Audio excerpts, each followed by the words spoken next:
Welcome to night number 3 of the FanCode European Cricket T10 here in Gibraltar. We've got 2 more exciting games coming right your way with the team looking to get their first points on the table, but we've also got Rugby CC looking to add to their first 2 points they got on night number 1. I'm certainly looking forward to it. My name's Charlie Hunt. You're watching the FanCode European Cricket T10 here in Gibraltar.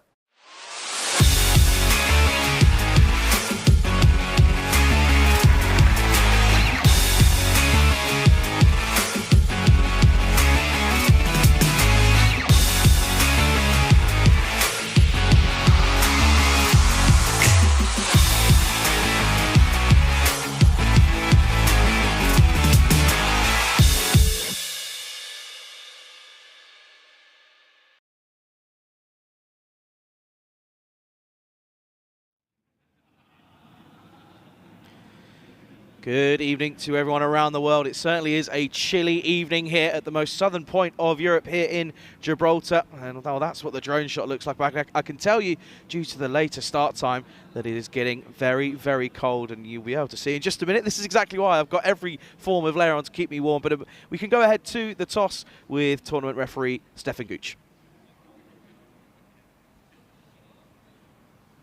Okay, and then is the call. Heads. Heads is the call. Tails. We'll have a back first. Okay, good luck, guys. Thank you very much. Cheers. All the best. Cheers.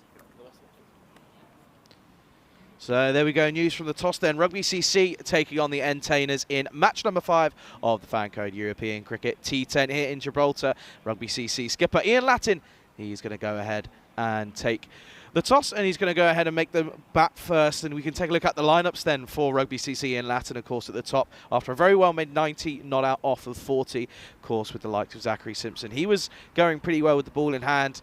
The Duracell Bunny, of course. But then looking at Entertainers, well, a disappointing first night out for them, wasn't it? Taking 2 losses, and with a team filled with many international representatives and lots of talent, you really would have expected them to get off to a better start. But they'll be looking to try and come out and really get things going almost straight away. As we take a look at the expected scores, the supercomputer then, it's had a rusty first couple of games in 2023 as a supercomputer, but this time it's got Rugby CC by only 2 runs, so that will be interesting to see how close this game is. Of course, this is the night series, the FanCode European Cricket T10 here in Gibraltar, and we are certainly under lights here this evening with a bit of a later start time by about an hour and a half. But we're certainly looking forward to bringing you the coverage of yet again another evening of cricket here on the most southern point of Europe. Good opportunity to let you know that the match officials for match number 5, your on-field umpires are Sebastian Maynard and Sunil Chandraramani, and then super third umpire is Michael Charge.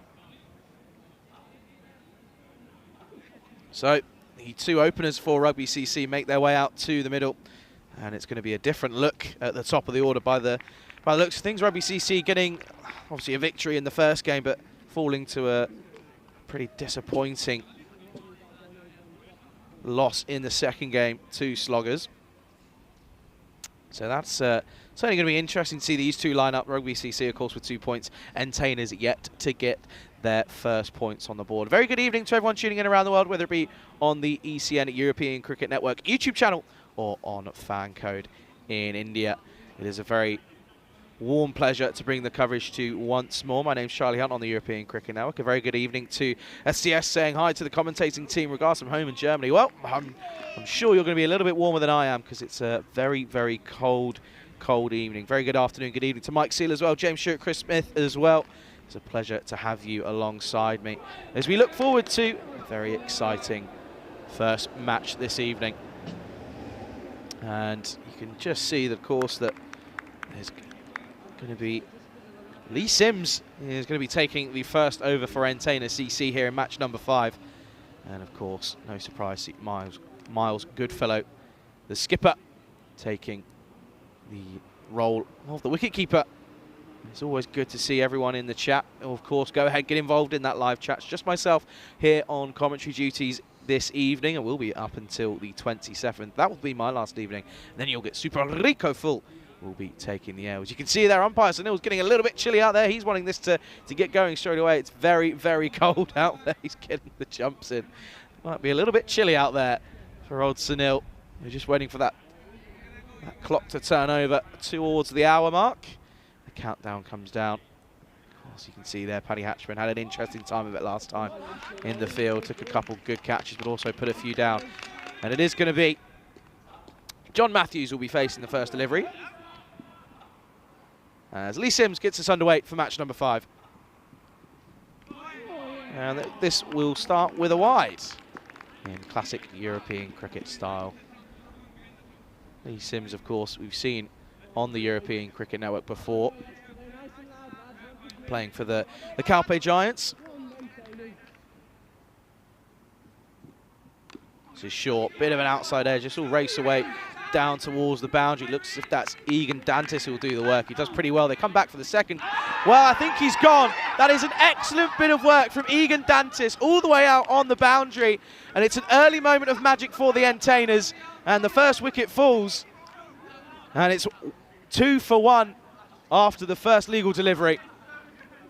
An incredible bit of work from Egan Dantis. Almost out of nowhere, they took on the arm. What really should have been a pretty comfortable second in the end. But an excellent bit of work from Egan Dantis. I know he'll be looking forward to watching that one back. But what an outstanding piece of fielding. There's an outside edge off the bat of John Matthews. We take another look at the replay. Just tumbling towards. He did well to cut it off at the round. You can see there, direct hit. He's not even in frame. Easiest call that Sonu will have to make all evening. And it's an early wicket. And it is John Matthews that has to go. Rugby CC 2 for 1. Well, that is an outstanding bit of fielding to start us off from Egan Dantis.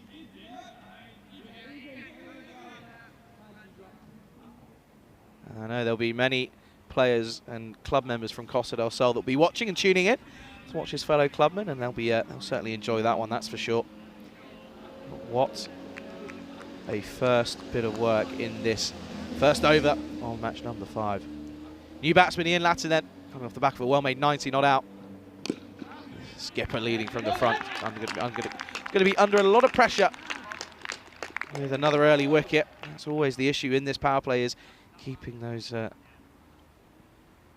wickets to a minimum as a batting side.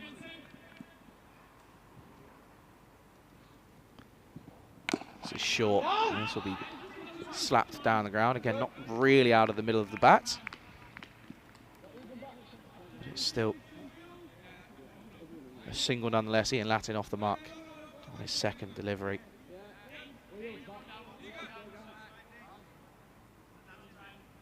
Chris saying he was at Man City in my shorts and shirt at 4 degrees Celsius.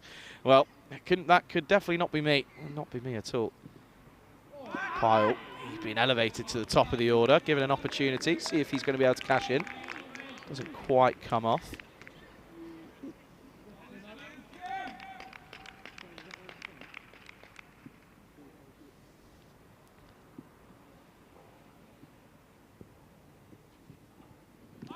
Missing out on this one again. It looks as if Lee Sims could be starting off with a very tidy first over. Just the foot movement is across, but then it just moves away again.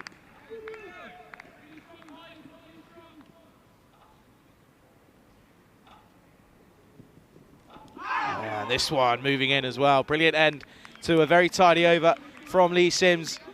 And at the end of the first over, Rugby CC 3 for 1. So Lee Sims, and you can just see off your screen, as I mentioned that. Well, here we go then. We are yet to, of course, have a Golden Ball 2023. In fact, it's 65 matches since we last had a Golden Ball. Of course, if any new viewers here in the new year aren't aware of as to what a Golden Ball is, then in the event of a tie, we decide our winners with a Golden Ball. No super over. So the batting side will at least require 2 runs for victory. Anything more than that, of course, win, but the bowlers need to try and defend. Just that exactly. Very good evening, I'm being told in my ear to Angie and Doug, who are watching all the way from La Manga. Hope you're well. Very good evening. I hope it gets warm inside wherever you're sat, because it's certainly not warm out here today.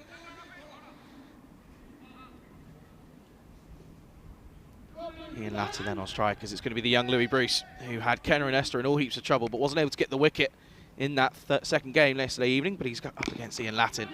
This is just pushed into the offside, and will just be another single.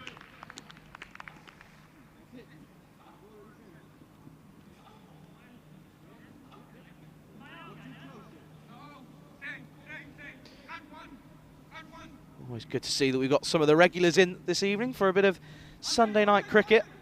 If you are on the YouTube channel, first of all, go ahead and subscribe to our YouTube channel, the ECN European Cricket Network. Plenty of cricket coming up this year, ECC and ECL alike, of course, all the way from Cartama. This one clatters into the pads, and Pyle just looks a little bit uncomfortable at the crease, doesn't he? Hasn't been able to get any bat on anything as of yet. That one clattering into the back pad. Of course, right on the edge of the Gibraltarian Strait, so we get a mixture of the Mediterranean Sea and the Atlantic Ocean. Means there's a bit of a mist forming around the ground.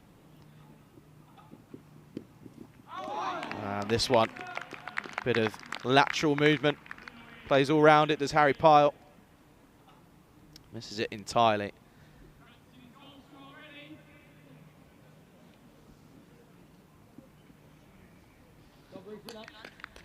Harry Pyle trying to get off the mark, possibly needs to try and get any form of bat on this one. Get Ian Latin back on strike. Now this time he gets bat on it, but it's straight back to the bowler. Again, Louis Bruce only conceded one off this over already. An interesting first over, wasn't it? Wide. There was a one, but there was a run out on that one as well. And dot one, and then 3 more dots to follow. Well, this is high in the air. They converge underneath it, and I think it has been taken. There was a possible lack of communication from the likes of Avinash Pai and Gideon Crichton. However, Avinash Pai was able to cling on for dear life, and it brings a disappointing end to Harry Pyle's inning. He goes for a 7-ball duck, and it's the second wicket to fall, and Rugby CC struggling early on, 4 for 2. Always good to see that both players are okay. They get up straight away, so no worry of an injury. But Avinash Pai, as soon as he held on to, he was never going to let go, was he?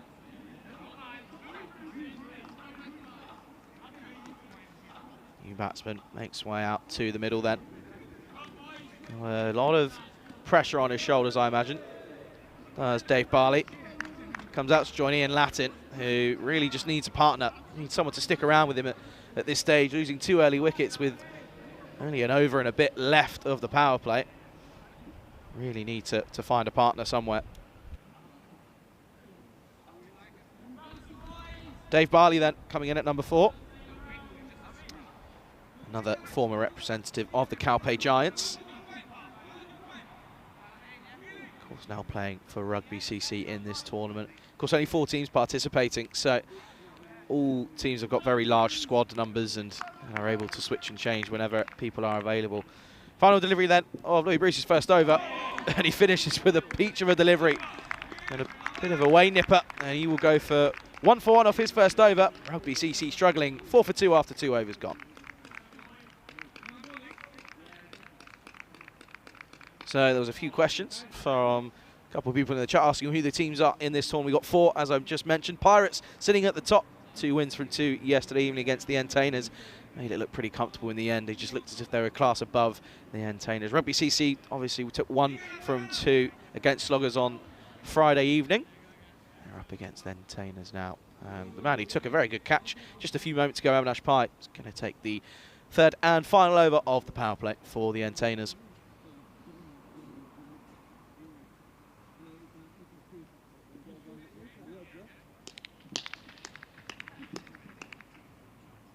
There's a bit of admiration for the Slogger's name. Slogger's doing well as well. Taking 1 from 1. Bit of a change in field.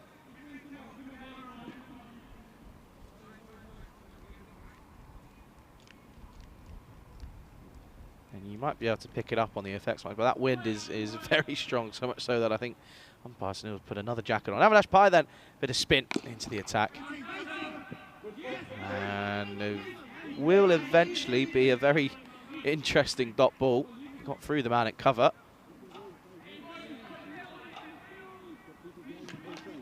However, it was only meant to be a dot. That's how it will stay. And once more looking to get a single in the in the inner circle, but Gideon Christian says, if I've got anything to do with it, you're going to stay right there. That's exactly what he does. I'm sure we'll see Christian with the ball in hand in moments to come for the Entertainer CC. Opportunity, and well, that would have been an outstanding grab. The outstretched right arm of Matthew Whelan wasn't meant to be, though, and it will be the first boundary for the Rugby CC. And it's no surprise to see that it's Ian Latin pounces on a shorter delivery. What would have been an incredible catch. But it's 4 to the total, and it's the first boundary for Rugby CC.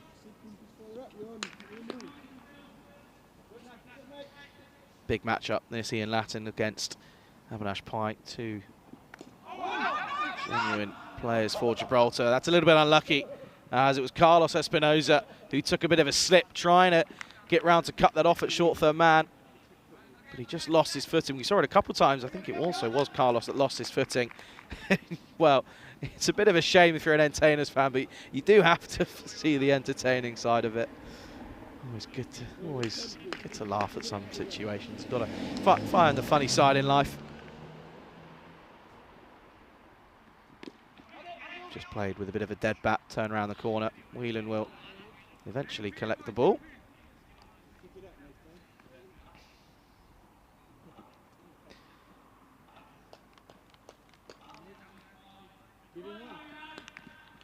Certainly an interesting matchup, isn't it, between these two sides. Entertainers looking to improve on what was a lackluster performance yesterday evening. And this one just skids through a little bit, of course, due to the end of the over. 13 for 2 after 3 and a power play. Of course, due to the later start times, this pitch is going to be a little bit skiddy. I think that's what the general feedback has been from the players over the last couple of evenings of cricket. You've been saying that as it gets later on in the night, that pitch just skids on through a little bit more. That's the story so far. Then good over that third over off Avinash Pie, going for 9, but 2 wickets in the first 2 overs and only scoring 4 runs is less than ideal for Rugby CC. And you can see umpire Sunil just signalling the end of the power play.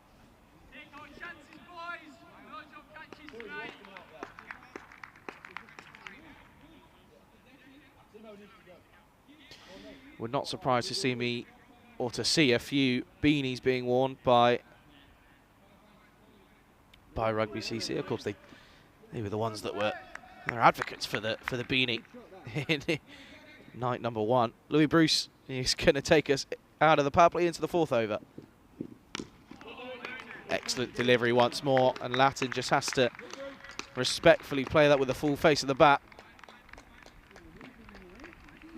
And again, you can see they're just skidding on, even though Louis Bruce is a tall young man. Does skid on a little bit.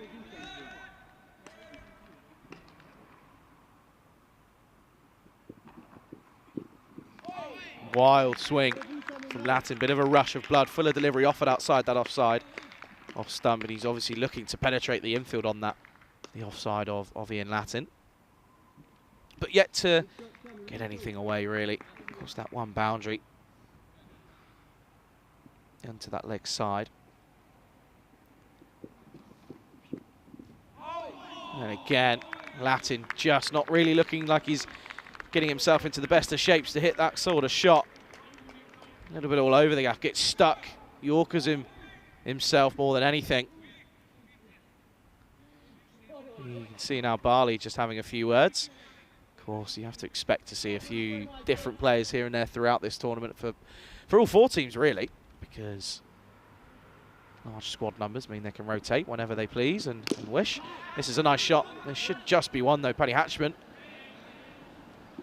Down at Paddy's corner, it might be called. Always seems to be down there. Long on. Louis Bruce proving to be a tricky customer to deal with as a batsman. We saw him yesterday, even though Ken Renesto went on to make a very well-made 60. An unbroken 60 as well. Louis Bruce had him all beaten, all ends up. That's another good couple of shadow batting shots from Barley.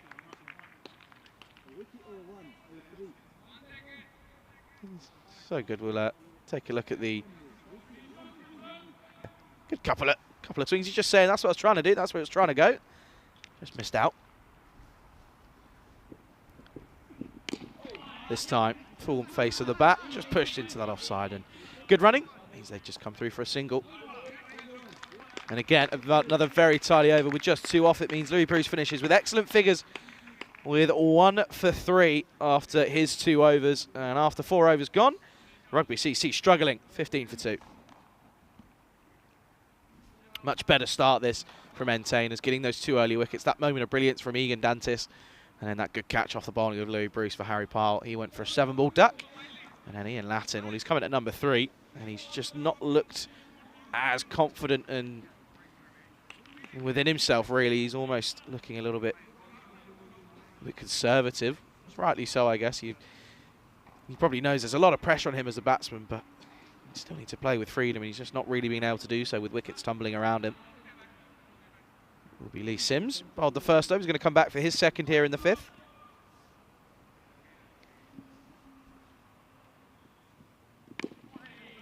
And then Barley just pushes this leg side.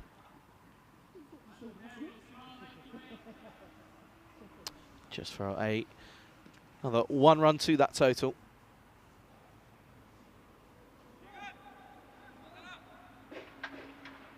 You can see there umpire Sunil he's not looking like a happy chappy, is he? He's looking a bit chilly out there in this lovely Europa Point Stadium.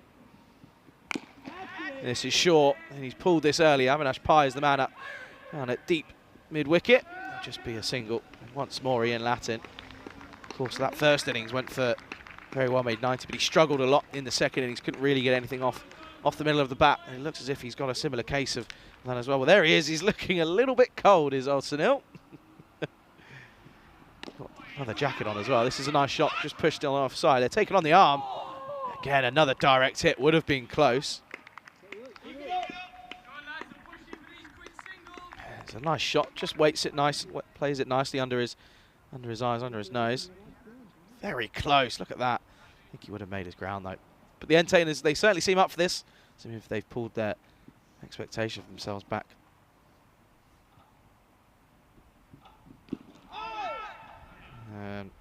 Missing out on that one once more.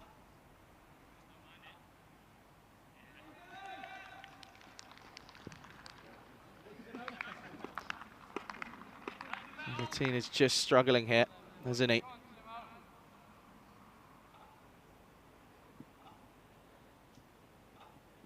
Just hasn't quite able to get himself in, get his eye in. This is a shot down the ground once more. It will just be another single. You do have to give credit where credit's due. The bowlers so far have been bowling to their field, and that's exactly what they need to do, don't they? With the short 50-metre boundaries. It's a bit of a tumble. Just goes to provide evidence to my point that it does get a little bit slippy out there.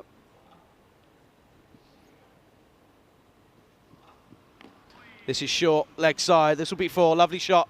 Parley waits on it nicely, and that's a really nice way to end that 5th over. They certainly needed a boundary, and they're also going to need a couple more if they're going to have any way of defending a decent total. And after 5 overs, Rugby CC are 23 for 2. And again, gives us an opportunity to come back to the commentary box. You can tell how cold it is, the amount of layers I've got on, but it certainly is not going to be getting any warmer. But of course, still got exciting cricket coming your way, and this cricket only gets bigger and better, doesn't it? We've got more and more tournaments planned for throughout the year of 2023 here on the European Cricket Network, with a variation of countries that we're going to visit, of course, with the ECL in Malaga as well. That's coming up very soon. That'll creep up on us very quickly. I'm certainly looking forward to be watching that one and seeing who becomes the new champions of Europe, or will Pak Arkea go ahead and defend their championship. But only time will tell. Be looking forward to that one though down at Cartama. Beautiful location to play cricket, of course, down in Malaga. Very lucky in Spain to have many different locations to play a lot of cricket. But I'll be certainly looking forward to that one. I know many people will be looking forward to it as well. Mike Seal just saying he loves ECN cricket. Glad he found it last year. Well, we're glad you're here with us, Mike. Matthew Whelan is going to take us into the 6th. That's an advance. His lovely shot, however, straight to the fielder on the offside boundary. does just get a feel that entertainers have come out to mean serious business. Not letting anything go, nothing slipping past them. Bit of grip for Whelan once more, and it's Louis Bruce. He's having a busy night. And it'll be another single. No one backing him up there. Obviously trusting their bowler to take that. Only the one man on the leg side is inside the ring. That's a fine leg, short fine leg. This will be pushed offside, and again for another single. James saying the Charlie of the Arctic. Well, we had the summer of Charlie, but it's not exactly the warmest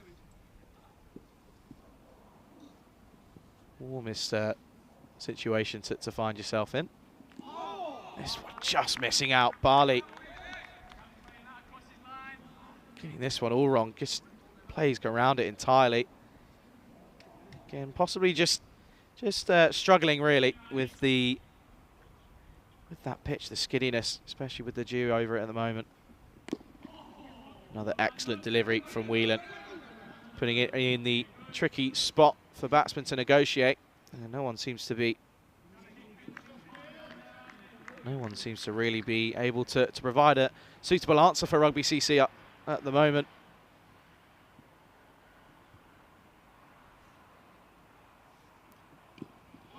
Advancing and missing out again does Latin.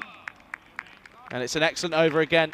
Matthew Whelan, he was in a bit of the wars yesterday evening. All the entertaining stuff was happening in his over, but he'll be happy to have a bit of a quiet one. He finishes with a dot, 4 off it. And at the end of the 6th Rugby CC, struggling at 27 for 2.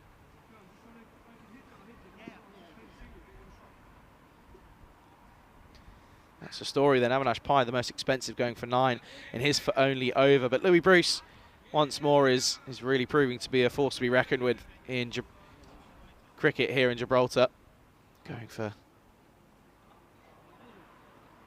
only 3 runs off his 2 overs, but also picking up a wicket as well of the opening Harry Pyle.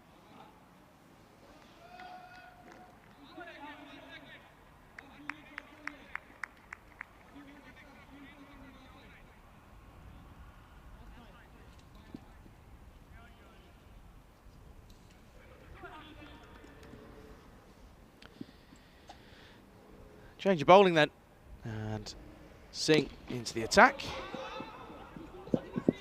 He starts down the ground as Stephen Gonzalez will collect that for yet again another single. Brings Ian Latin on strike then.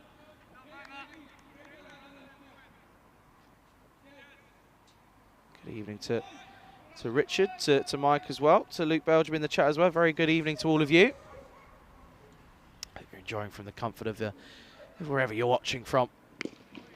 Lovely shot. That'll be 1 bounce 4. That's Ian Latin in fine form with that shot, looking to try and get back into the swing of things. And that's certainly one way to do it, as Singh just lets this one go down the leg side. And Latin is very quick to pounce on anything offered to him. And that's 4 more to the total. Lovely shot.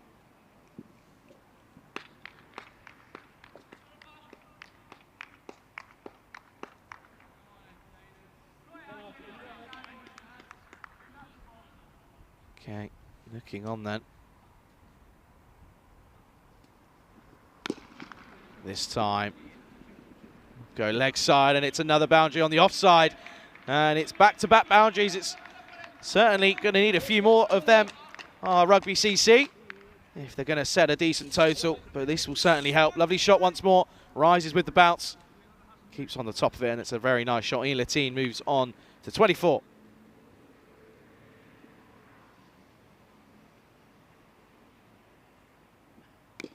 Fuller once more, and this is going to run away and take some chasing off. He'll get there eventually.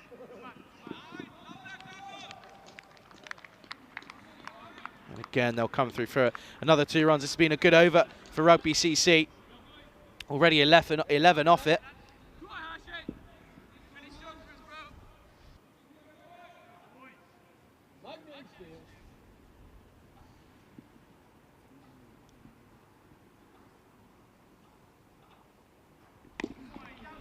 This time, leg side. Trying to muscle it down the ground. Probably trying to hit it a little bit too hard, but will be a single. Dot ball means that a drop ball on this one means he'll keep the strike, which is probably what he'll be hoping for.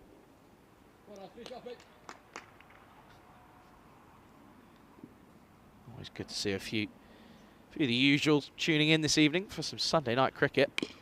This is lofted in the air, should be an easy opportunity, taken. And it's a very comfortable catch in the end, or he made it look very easy. Did Matthew Whelan.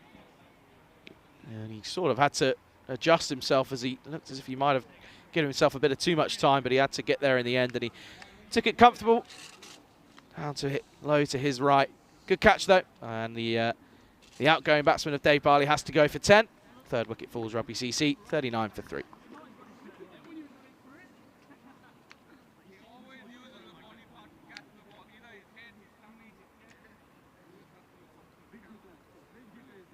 That was the end of the 7th over as well. So 3 overs remaining for Rugby CC to try and get up to a total that you just feel that with the batting power that Entertainers have in the likes of Avinash Pai and Hatchman and Louis Bruce as well, you feel that somewhere it needs to be a score at least of a minimum of 70 to even provide some form of nerves for the Entertainers CC.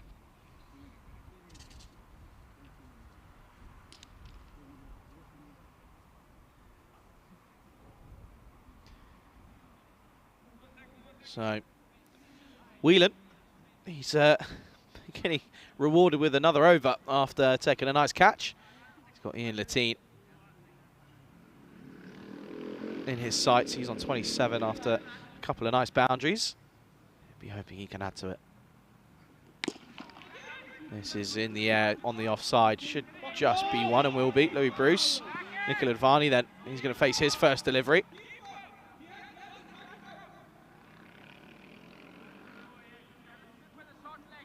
Varney, aka Mr. Cricket, as I like to call him. Maybe that's what MC stands for on his bat. Mr. Cricket. He loves a shadow bat. He certainly does. Most likely be seeing him with the ball later on. This is high in the air. Again, hasn't quite found the middle of the bat. Hatchman will do the dirty work. And again, it's just a single.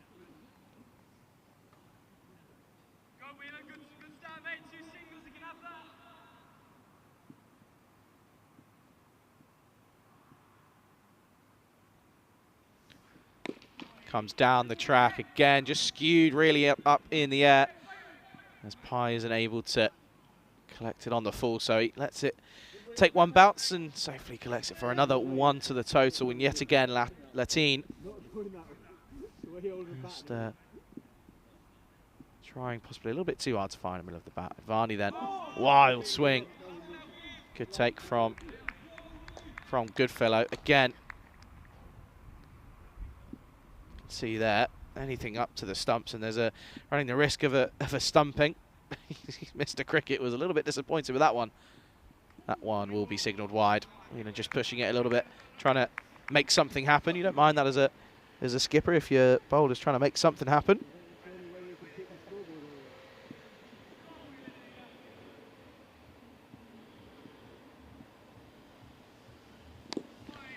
Inside edge, and Varney pushing this leg side.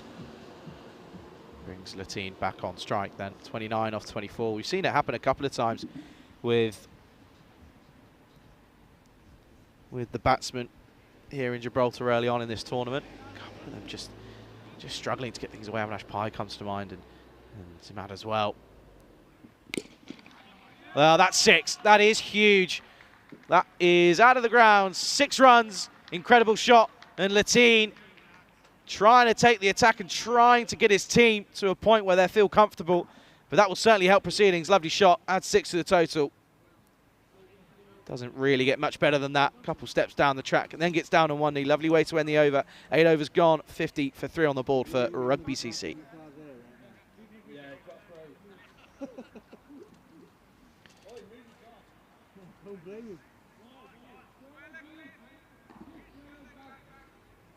So, 2 overs left then. It looks as if it's going to be Avinash Pai. And this is the story then. So, of course, they've had a couple of quiet overs, with the second and fourth going for just 2. Avinash Pai up against Nikhil Advani. There's currently on your screen is 3 players that tend to be in the Gibraltar national team. Avinash Pai, Ian Latine and Nikhil Advani. Played a lot of cricket for their nation.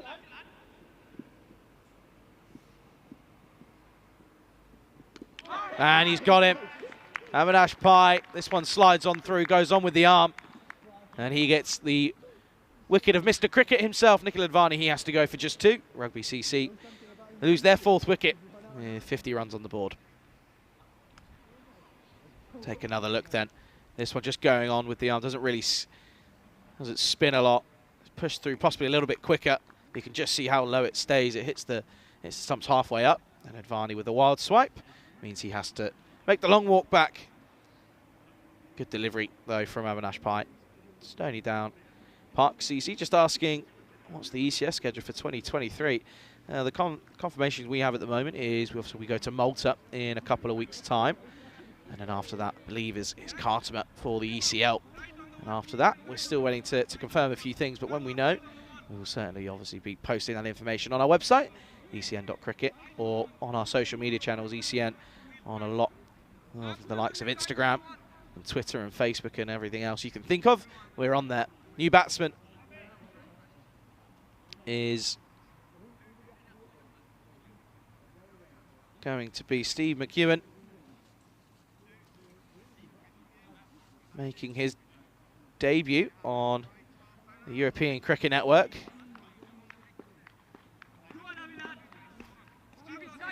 I can tell you it's definitely not Gibson.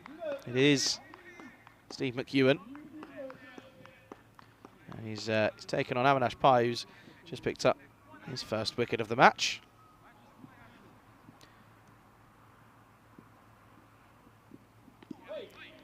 This one flows through to the wicketkeeper. Avinash Pai will be looking for quite an over as possible.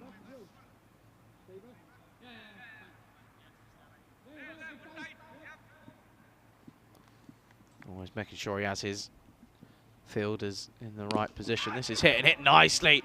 And that's a lovely shot from McEwen, and that's going to be 4. Nice way to get off your mark and get your first runs in European Cricket Network history. Lovely shot into the leg side. 2 full from Avinash Pai. And it evades the outstretched hand of Louis Bruce. It's a lovely shot. I think he might take a bit of a stumble. I think he's okay, so I think we're okay to laugh at him, but he's taken a bit of a stumble. Good to see that he's up, though. And hopefully he's got a couple more blows like that in his locker. Lovely shot from McEwen.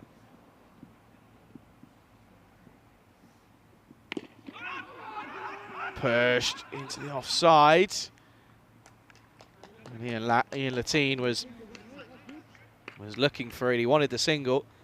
Lovely shot there that was from McEwen. But he comes back down to earth with a tumble live on air. And he adjusts himself. It's a good delivery from Pai. Held that one right up. Gave it a bit more flight more than usual.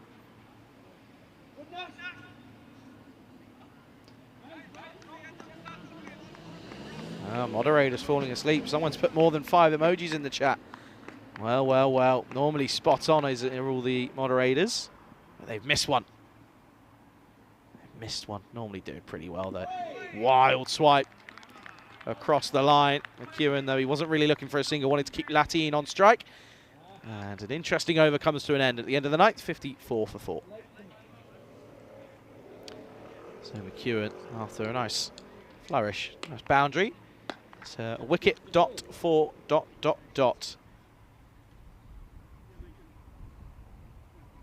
And of course got the last over then. They're up to 54, so a few boundaries in the last 3 overs. At 4 to be exact, so they've managed to motor along a little bit, going 12, 11 and then 4 off that last over.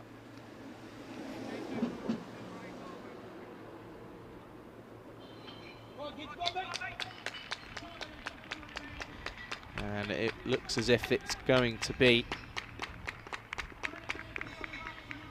Anyway, I'm surprised to see him only bowl 1 over. It's going to be Christian for the final over then. And driven nicely, but he's not going to take the single. Well, McEwen will probably be thinking, well, what's that about? We need runs. I've just hit a nice 4. Albeit I've chewed up a couple of deliveries in the process, but I've hit a nice 4. I'm capable of it. Ian Latine, he's taking matters into his own hands. And that's why, because that's 6. It's not, it's 1 bounce 4. Nice shot, yet again from Latine. Didn't quite middle it. Sounded good off the bat, but didn't quite find the middle. But it's a boundary nonetheless. It's 1 bounce 4. Lovely shot.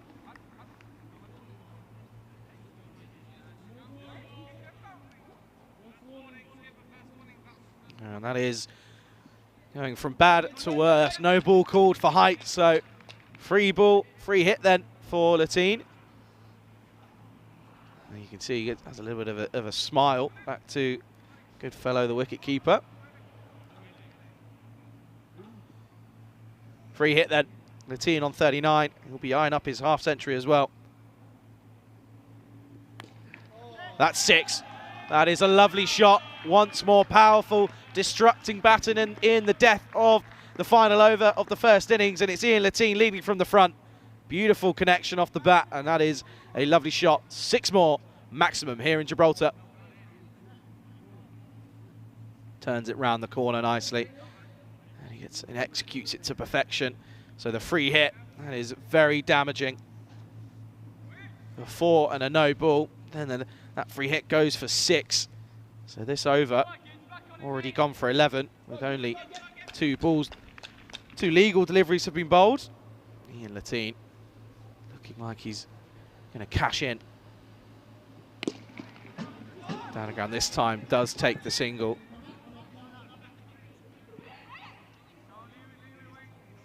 And McEwen is just struggling ever so slightly. He's taken another tumble, and I'm just going to make sure that he is okay. I think he's okay to continue. Just losing his footing once more. He goes down. It's okay. We can have a gig with it. He's okay. He's fine. You always make sure that he's okay. Probably hoping that he can go and hit a nice boundary now to make himself feel a little bit better.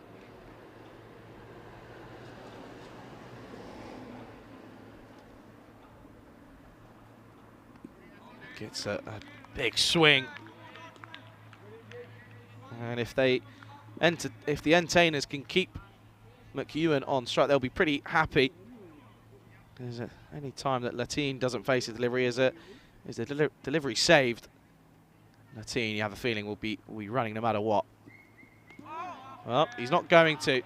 Another superb delivery from Crichton in that corridor of uncertainty.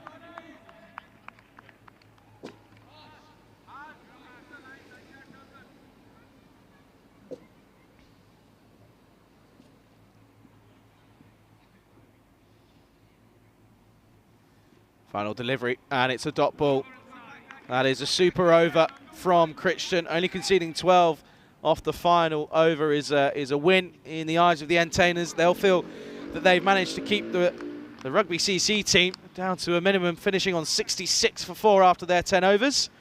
As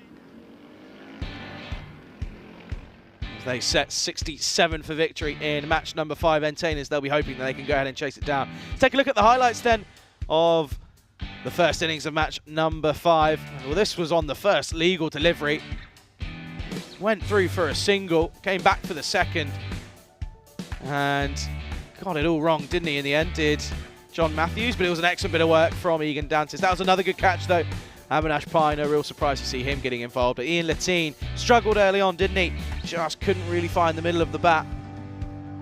But got a little bit lucky. That was a comical moment. Espinosa not happy, but I'm sure he'll be able to find the funny side in it. But it meant that Ian Latine was still in at the crease, and everyone was tumbling all over the place. It's a bit of an ice rink out there potentially, but there were some lovely shots from Ian Latine throughout that innings. He finishes on 46 not out off of just 29 deliveries. Just struggled to get going, but was able to find the odd boundary here and there to get themselves back into a semi-decent position. Whelan came in and managed to keep things relatively quiet with his First over only going for 4, but his second going for 11 with that 6. And a Nikhil Advani getting done all ends up by Avinash Pai. Well, this was a nice shot from McEwen. He came in, had to take on a very dangerous bowler in Avinash Pai, but he took a bit of a tumble in the process. That was 1 of 2. It was a lovely shot though, so good that Director Andrews is going to take a look again. And then that was a nice shot from Ian Latine. That was 1 bounce 4. There was 1 more. This was 6. That was a no ball for that one as well. And then that was sent into the nighttime skies. Let's turn around the corner. And it went all the way, and they finish on 66 for 4 after their 10 overs, setting the Entertainers 67 for their first victory here in Gibraltar. We will be able to leave you with the scorecards. Don't go anywhere. We'll be back in around about 15 minutes or so, if I am not mistaken. Don't go anywhere. You're watching the FanCode European Cricket T10 here in Gibraltar with myself, Charlie Hunt, on the European Cricket Network.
Good evening, welcome back to the Europa Point Stadium here in Gibraltar for the second innings of match number 5. Entertainers, they've been set 67 for victory by Rugby CC. A bit of a lacklustre performance with bat in hand, it has to be said.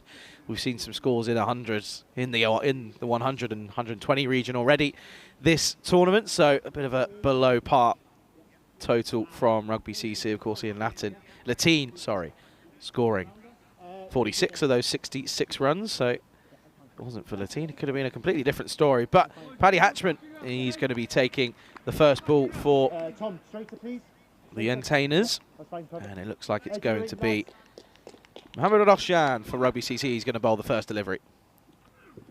He's on the money straight away. That one flying past the bat, staying within the line. Hatchman just lets that one flow through. Egan Dantis, he's staying at the top of the order. Struggled in a previous match yesterday evening, in match number 4. Bit of a wayward shot, in all truth, after Louis Bruce has scored a handful of boundaries in that over as well. He'll be hoping to improve. Nice bit of lateral movement. This is a good start from Rashan. Confirmed local time is now 24 minutes past 8, so of course we have a second innings, or a second match I should say, later on this evening at around about 9:30 local time.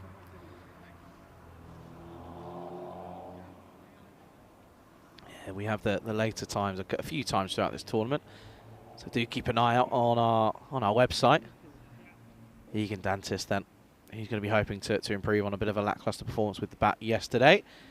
What can he do?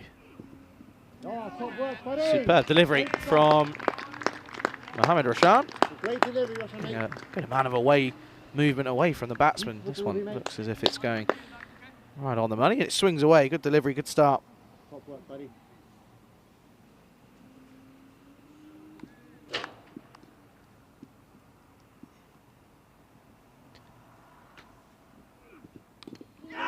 And he's got him.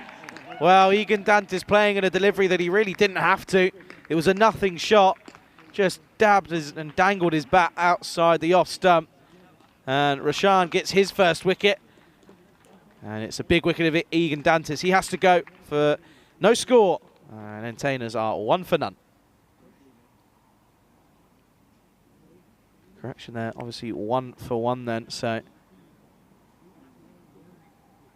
very good start here for Rugby CC. They're going to need wickets. That's going to be the key for them if they're going to go ahead and defend this very low total, has to be said. As looks as if it's Stephen Gonzalez is the man coming in at number 3. So no Louis Bruce and no Avinash Parr yet. Of course, Louis Bruce batted pretty well yesterday, scoring in the 40s. Just giving players an opportunity, and I don't mind that long tournament ahead. You want to get some players a chance out in the middle, and that's exactly what Gonzalez has been given, coming in now at number 3 for Entertainers. Taking a middle guard by the looks of things.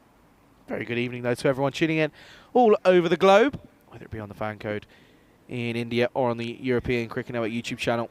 It's a pleasure to be bringing you the coverage here at a chilly Europa Point Stadium.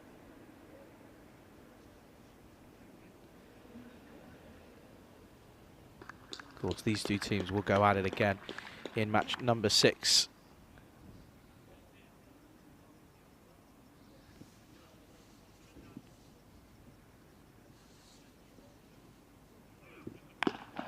High in the air, could be an opportunity. I think it's going to fall safely. It is. Might be a boundary. In fact, it will be. Lovely start for Gonzalez. He rises onto the bounce from Rashan. And that's actually quite a nice shot, if all truth be told. It's a good way to get off the mark. 4 to the total. Rises the bounce nicely. Good technique. Doesn't quite roll the wrist over it, but he looks as if he was trying to go for the elevated option.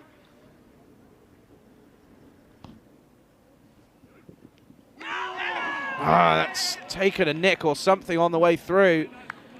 It was a good stop from Harry Pyle. Managed to get a glove to it, but take another look at the action replay then. away movement, excellent delivery. I think, in fact, it's possibly come off the pad. No shout for LBW. It's hit him quite high up, though.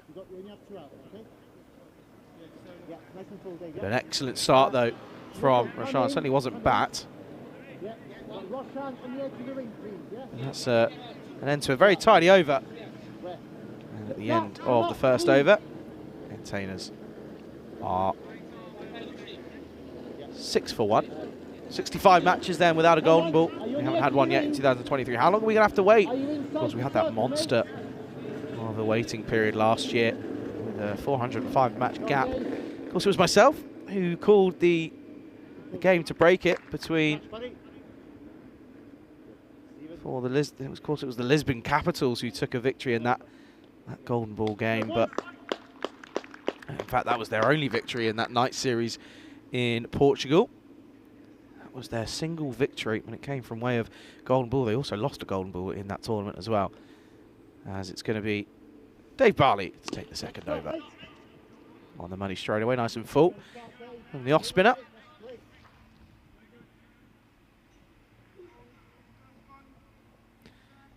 Interestingly enough, only took 1 wicket in the 2022 edition of the Gibraltar Night Series. Of course, started at a similar time of year this time around. Bit of crossover between here and ECL last year. Pushed by Hatchman, who's sort of watched everything unfold from the non-striker's end, really.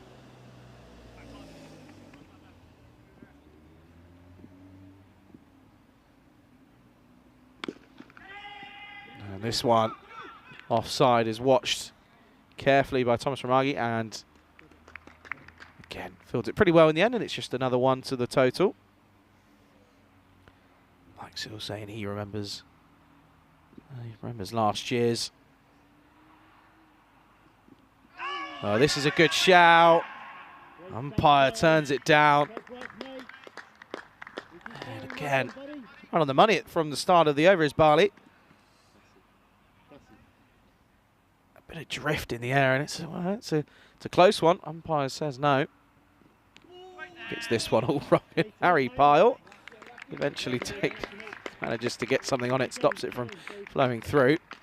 And you can see, though, well, it's obviously pretty slippery out there at the moment because everyone's struggling to find their footing. This is a lovely shot. That's 4. Brilliant shot from Gonzalez, coming in at number 3 for the Entertainers. That is a lovely shot. He rides the bounce once more again and places that through the offside. 4 more.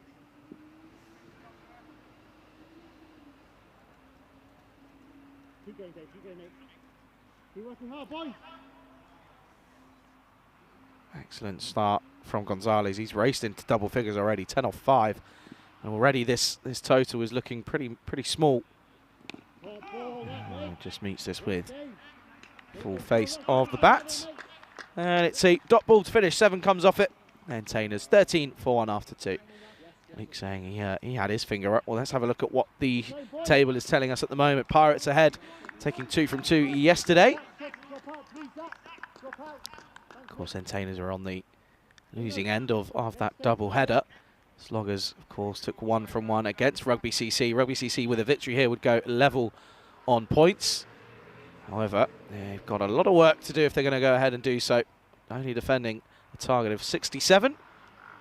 54 is required off 48 deliveries now.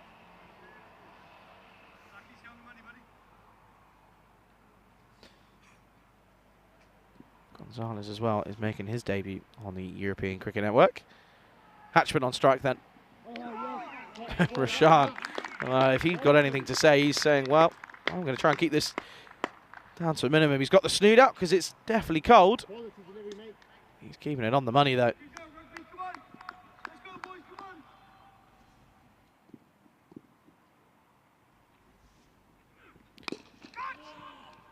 It's an opportunity that goes astray. And it goes down by Damien White, who you might be able to, of course, pick up. He is, has one arm, of course, is an amputee. I'm suspecting. He is the first ever amputee to play on the European Cricket Network. I'll have to try and get that confirmed, though, but certainly his excellency. That one stays very low. That's an ankle breaker. Harry Parr does very well to get a pad on that one.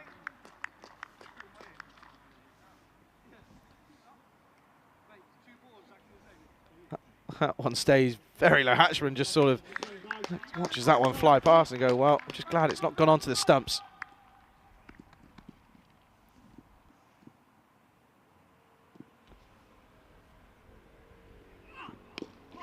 Again, bit early on this one, once more. Superb work from Damien White. It's nice to see. Excellent. The inclusion here in Gibraltar. Getting a game.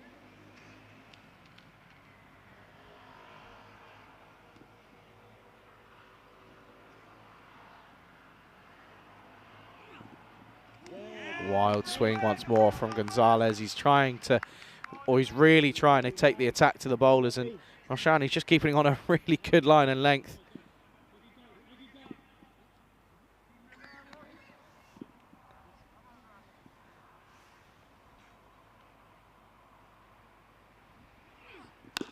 Lofted in the air. He's got a lot on this one, and it will go all the way.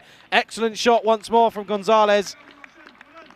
And he's really looking like to be a promising addition to the Entertainers as they look to chase this down in quick time.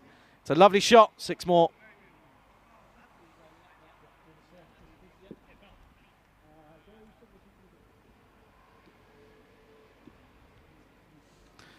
A good way to end the over for the Entertainers. They're 20 for 1 after the first over, after the first power play, I should say.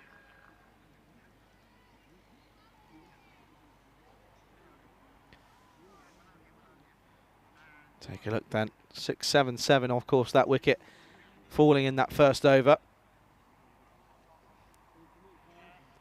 Egan Dantas playing a bit of a nothing shot. And here he is then. It is going to be Damien White. He's going to take the 4th over. This is certainly a sight. This is going to be very, very good to see here. Here he is then. Here's White. Right on the money, straight away. Superb. Just outside off in the channel of uncertainty.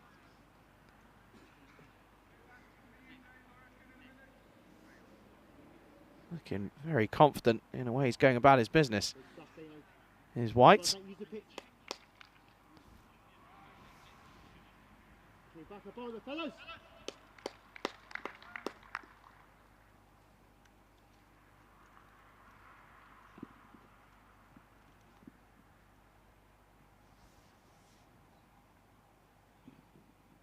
And that one will be a wide. Well, White's just a little bit bemused as to that call, but certainly outside the line of that blue wide line. You can see there it touches it on its way past. Gonzalez threw everything at it, though. He's really trying to get a move on here. And again, straight on the money is White. Superb first over this so far. After that wide, he's straight back on the money.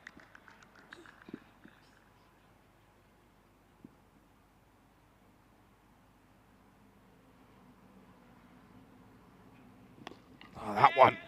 That's a bit of a rash shot, but it's going to be 4. Gonzalez again. Moves on to 20 with that shot. It was a risky shot, playing right across the line. He misses that. He's going to be plumb in front, but manages to get a bit of wood on it, and it runs away. 4 more. It's nice to see a lot of support for White in the chat as well. He'll be really looking forward to watching this back and seeing the support in the live chat. Always good to see. Always good to see support for all of the players. Oh, and that one misses only just, as he seems to have beaten him, ends up, comes off a pad and then another pad inside edge. Gets a little bit unlucky, does White not to pick up a wicket there. Gonzalez, well, might need to go and buy a lottery ticket because that's a big amount of luck to keep himself in the game.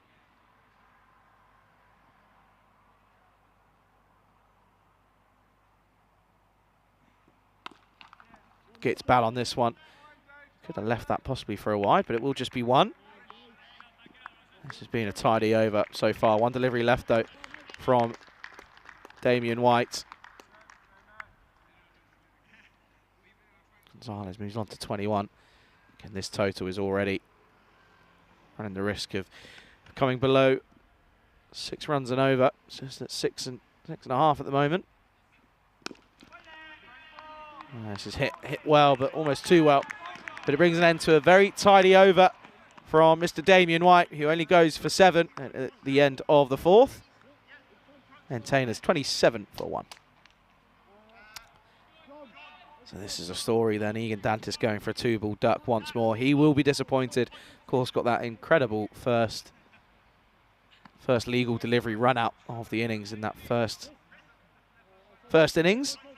But he's not quite been able to come off with bat in hand, but a lot of cricket still to come, and more opportunities certainly will come his way, that's for sure.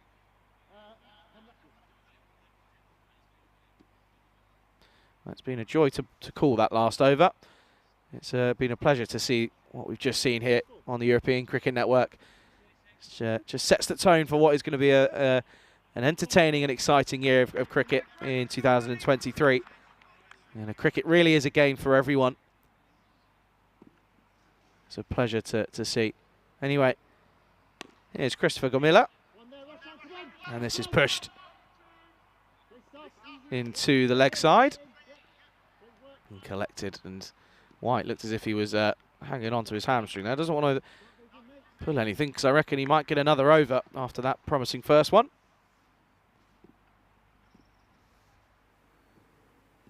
Lofted. And just pushed for a single. He does well in the end as Hatchman. He's, again, not really been given much of an opportunity to take a swing at it.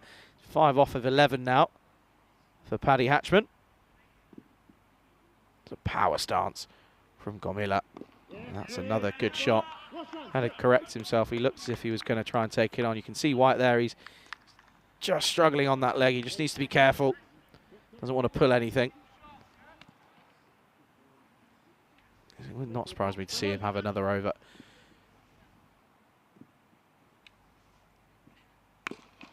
This is just pushed down the ground. Again, full toss. Doesn't really take the aggressive option. They don't need to. Entertainers just seem as if they're concerned about getting the victory in any way, shape or form.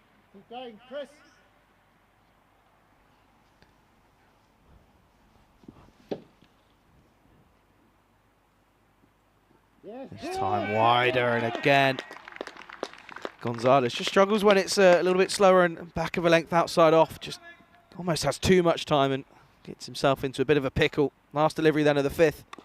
And similarly this time he gets enough bat on. This is going to run away.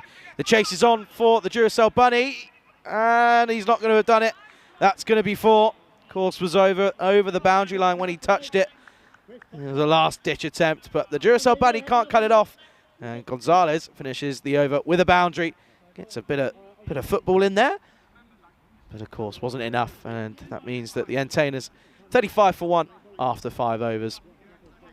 Opportunity to say a huge thanks to everyone tuning in around the world, whether it be on FanCode in India or on the ECN European Cricket Network YouTube channel. My name's Charlie Hunt here, calling the games for you here in Gibraltar for the first week.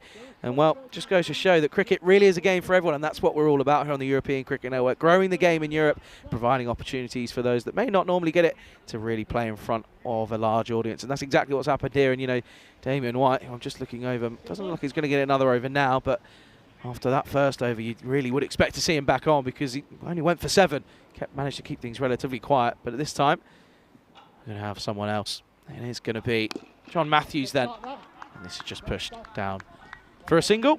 And single at the moment will do it. If they get the odd boundary here and there or a 2, that will be enough.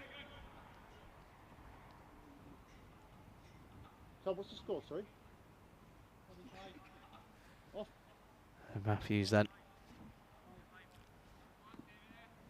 He's hoping he can get that breakthrough, try and get Gonzalez here. Leg side, that's going to be 4 more.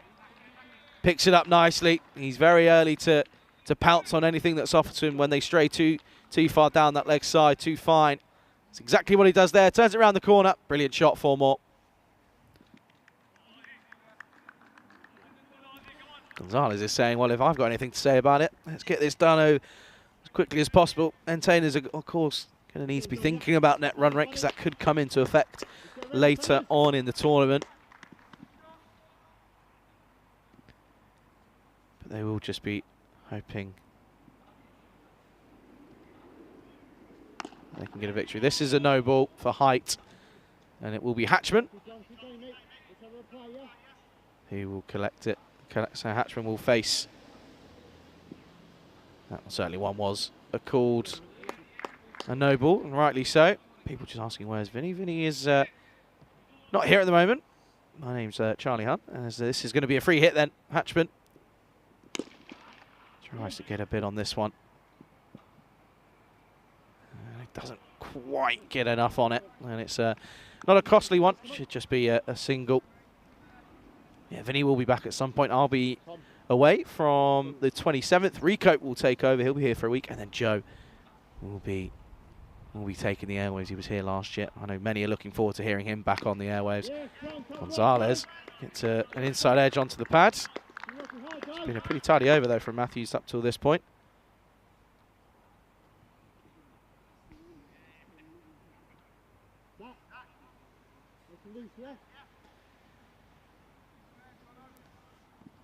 Matthews, of course, he's been at the top end, batting-wise. Now he's given an opportunity with the ball. Well, that one's gone all wrong, and it's going to be a chase for Zachary Simpson, who will collect that for. Coming back for the second, eventually. That's actually really good running. Very nice from the batsman for the Entertainers. And in fact, because it's pitched off the pitch, it's going to be a no ball. So it's going to be another free hit, and this is another opportunity. And this time it's Gonzalez who's on strike, and I think that's why he's made that rush to get back. He wants to try and cash in.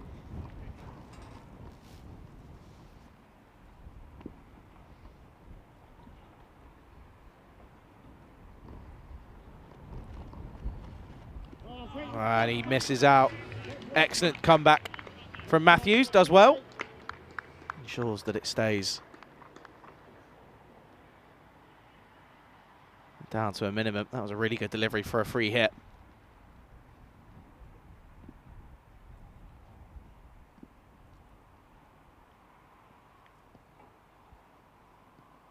Last delivery of the sixth then.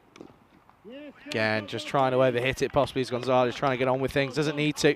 Just needs to get bat on ball. Of course, they're less than a run a ball required. But still need to get it done. Match is not over yet. At the end of the sixth, Entertainers 46 for 1. Story for the bowlers then. Damien White going for just 7, with the likes of Barley also going for 7 off his first over. Gomila going for 8, looping it up, giving it some airtime. Roshan, of course, picking up the 1 wicket. It's fallen of Egan Dantis. Santos just saying, of course, talking about cricket in the US. Of course, got the major and minor league cricket stuff going on. It's going to be Thomas Ramagi then for the Rugby CC. Hatchman waits and waits well, patiently. Good bit of work from Gomila in the cover region. Again, that wind just picking up and really is coming through this Europa Point Stadium now. It's a bitter evening.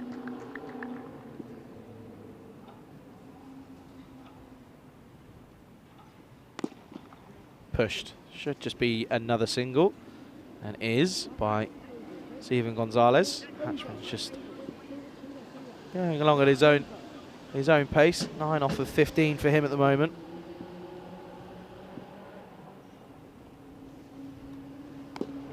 And this into the leg side. White will come round and cut it off.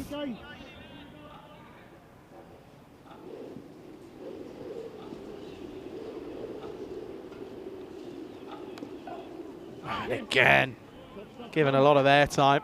And the beanie clearly working for Ramagi. He's only gone for 2 off the over so far.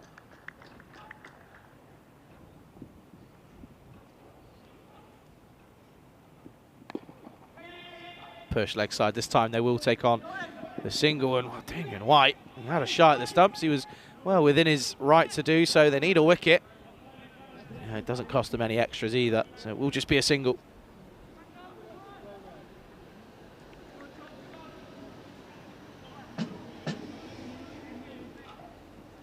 Of course, a lot of people getting their thoughts in. Go ahead, get involved in the live chat. Good to see a lot of discussion about different sports over the last hour or so. Well, that's a wild swing, but it's got through everything. Should not go all the way. It will be cut off, and it will just be a single as well. And it's not been called a wide. So that will be the end of the over. Just be the bye as well. You see here. Oh, he might have got away. Well, he might have hit it, in fact, actually. Could be potentially got a bit of an inside bottom edge. This is the news for the next match coming up then. That will be coming your way at around about 9:30 local time, so about 40 minutes as the entertainers have won the toss and they're going to head and bowl first. So similar as to what's happened this time, except they have elected to do so. So certainly looking forward to that one, as that will be coming your way in about 40 minutes or so. However, match number 5 not over yet. 17 off of just 18 deliveries is the equation.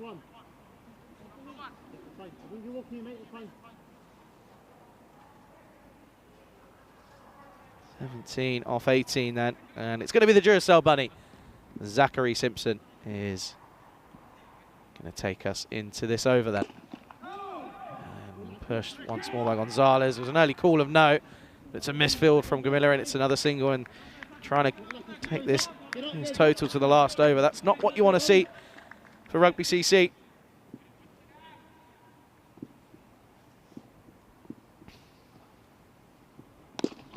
Driven nicely. Simpson gets a hand on it. He's quick on it. Takes it on, but I think Hatchman would have made his ground pretty comfortably. He's quick between the wickets. Only takes a few steps, and he's there, a few strides. He's almost trying to replicate what Cunningham was able to do. It looks as if he's made his ground there.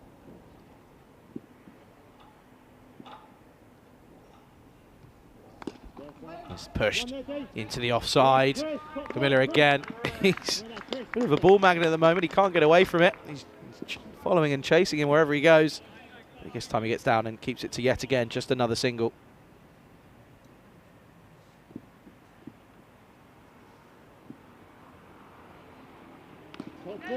Cut this time once more into the offside, and this is sensible really for the entertainers. They know that a win is crucial after taking 2 defeats in the first 2 games yesterday. They know that if they can go ahead and get an early victory this evening, then it sets them back on the straight and narrow.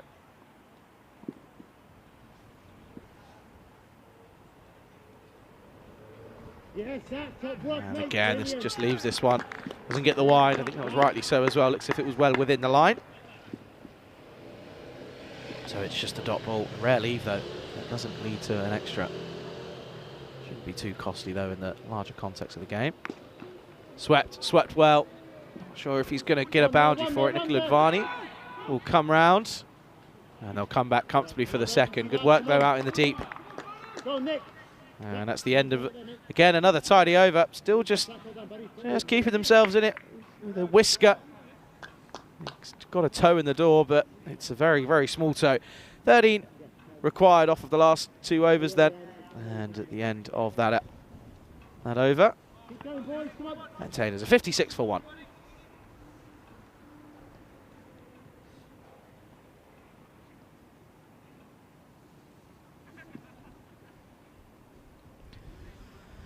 So 11 required off of the final 2 overs then. 11 off 12. Very simple equation.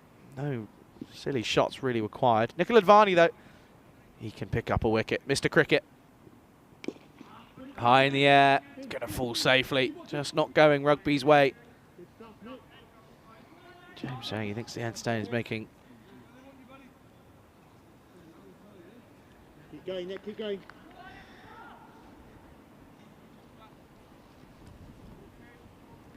James Stewart just saying the entertainer's making 67 look like hard work. They're just going about things sensibly, I think, or rather than taking any risks. Well, that's a lovely shot. However, there's a man out there, Ramesh. He's going to take it eventually on the second time of asking. It's only a single. But I think they just know that it wasn't a difficult total to chase down. As soon as they got it down to less than a run a ball, it was always going to be pretty simple chase. as we come down towards the end of it. If you're thinking, as a Rugby CC fan, thinking if they can take anything into the last over, they're still within a chance. I think if Gonzalez and Hatchman are still there, they're well in with a chance. Do remember that we will be back at about 9:30 local time, so that's about 37 minutes away for the second game of the evening, the last game of the evening as well. It'll be between these two teams again in the second of a doubleheader. Driven, but finds the inside edge, squirts away. There will be another single. Of course, singles are enough. However, they can take it into the last over. You just never know. Cricket's a funny game, and not getting it done before the final over may come back to bite the Entertainer CC. Only time will tell, though. Advani, he's got 2 deliveries left.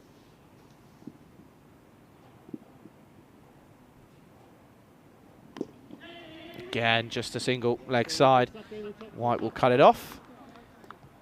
And it's again another single off that target. Now 6 required off of 7. Mike Seal saying that he thinks the Entertainers have paced it quite well. He would have to agree. I'm getting someone in my ear asking for a golden ball. It's a bit of an early shout. That one does well to dig that one out. He's hit it pretty well. Zachary Simpson will come through and collect it. They'll take on the throw. They come back for the second. And that means that it's a pretty simple equation now. They can do it in a single hit. And at the end of the 9th, Entertainers are 63 for 1. 4 runs is all they need now. They can do it in one single hit. Can the Entertainers to get their first points on the board, and they'll feel that they'll be quite happy. And the thing as well you've got to take away from this is the fact that they've gone ahead and chased this down without using their 2 star batsmen that you'd say in the likes of Louis Bruce and Avinash Pai. So it also means that the likes of Gonzalez and Hatchman, who's been there from the start, hasn't quite gone as quick as he would normally like, but you still have to do a job, and that's exactly what he's done. He's been there from the start. He hasn't let a wicket tumble. Only the 1 gone. 4 left then, and it's going to be Zachary Simpson. Struck firmly. Ian Latine, who's been pretty quiet down at long off. It's just a single. You just think now you've got to put the squeeze on. You can do it in singles here. You need to put the squeeze on. Making it too easy. If they hit it over the top and they get a boundary, then you just sort of have to say fair play. They've been ahead of the game all the time, but got to put the squeeze on. They're just getting this almost too comfortable. Well, that's not going to help either. That's going to be a wide. And that makes it a lot simpler. 2 off 5 then after that. And, well, the Duracell Bunny might be running a little bit flat.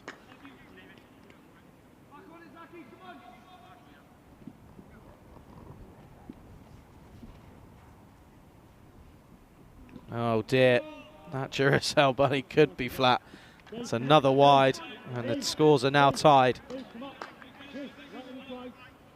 Zachary Simpson getting that one all wrong completely. He's obviously not a rechargeable battery. Might be a little bit flat this evening. Just making sure that the scores are correct, and it's still run required. Still no movement in the field, so 1 left for the Entertainers. And that will be it. They'll come through for a single, and they'll get back safely. So that'll be all she wrote. And it's the first points on the board for Entertainers CC, and they will be very happy to see that they've got points next to their name, as they take a victory here.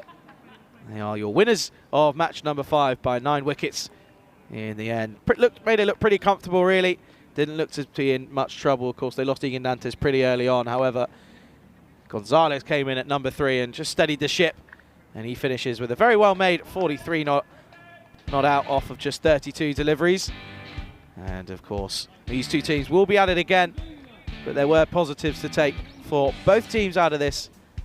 But again, just have to see where they're going to go. That was a big moment, wasn't it? You just have to question whether or not that was a mistake to put Egan Dantis in so early. But again, he's one of those batsmen. If he comes off, and it looks really good. But it just wasn't meant to be. Once more for Dantis, he went without scoring. And that brought Stephen Gonzalez in, who went with a boundary first up. And he looked pretty comfortable then on in. That was a big shout though, wasn't it? Not given by the standing umpire. However, he just, when it's not your day, it's not your day in Rugby CC. They just didn't put enough runs on the board, did they? 66 for 4 after their turnover, setting 67 was never really enough. You almost felt that entertainers didn't have to take any risks, and that's exactly the way they played it, didn't it? Gonzalez hit some nice shots though, didn't need to motor things along and get that down to less than a runner ball.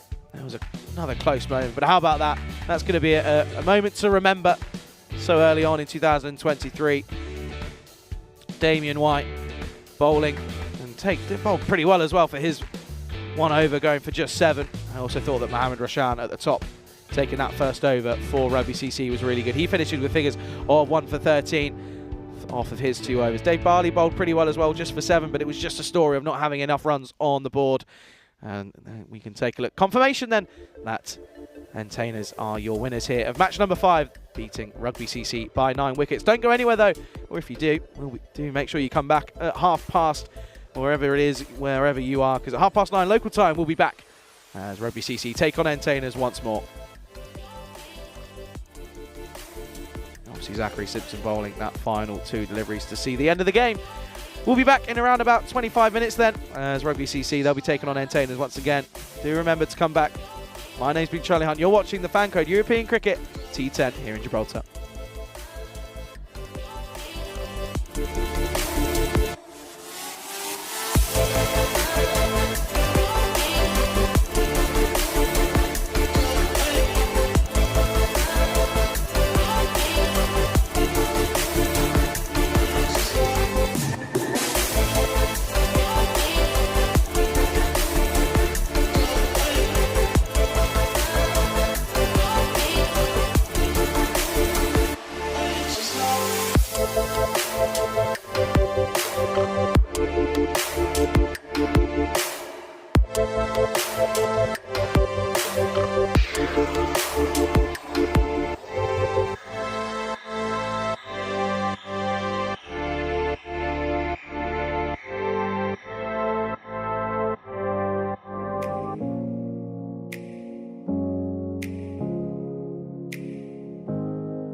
Good evening, welcome back to the very chilly Europa Point Stadium here in Gibraltar, where we're ready to get underway for match number 6 of the FanCode European Cricket T10 here in Gibraltar. Let's go to the tournament referee, Stefan Gooch, for the coin toss.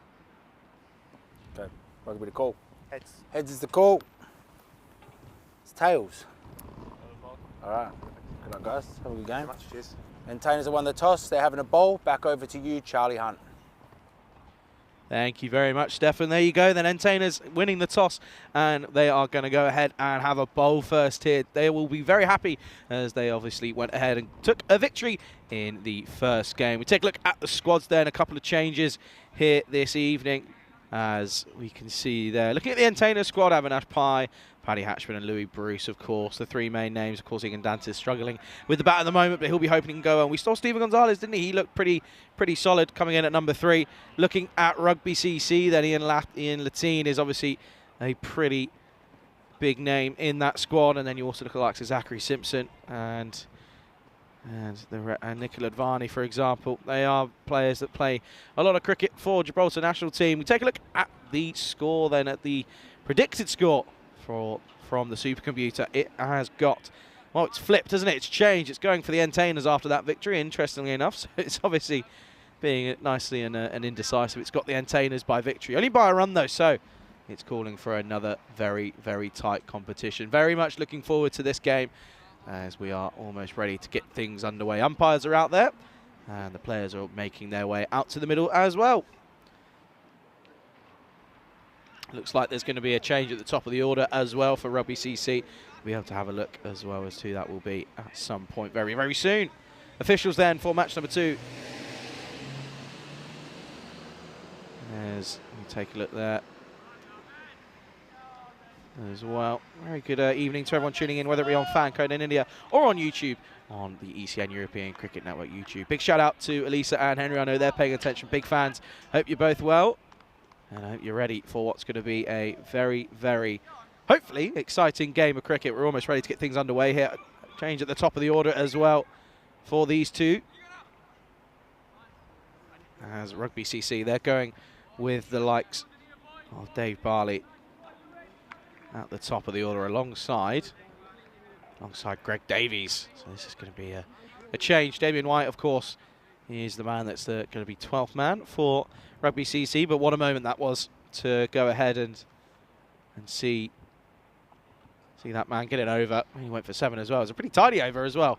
It's always pretty nice to see. Waiting for that clock to tick over that half-an-hour mark. All starting at the later time of 9:30 here this evening. Ready to get things underway. It will be Lee Sims for the Entertainers CC. And we're almost ready. Still waiting.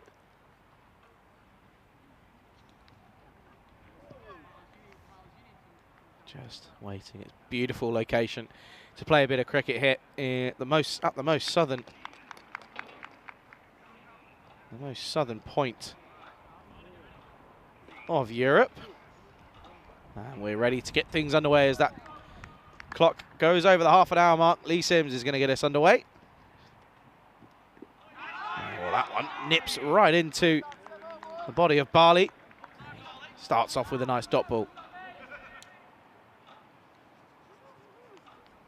It's a very chilly evening. Take a look at this one. Just stay a little bit lower in that one. Well, from that angle, didn't look very comfortable at all.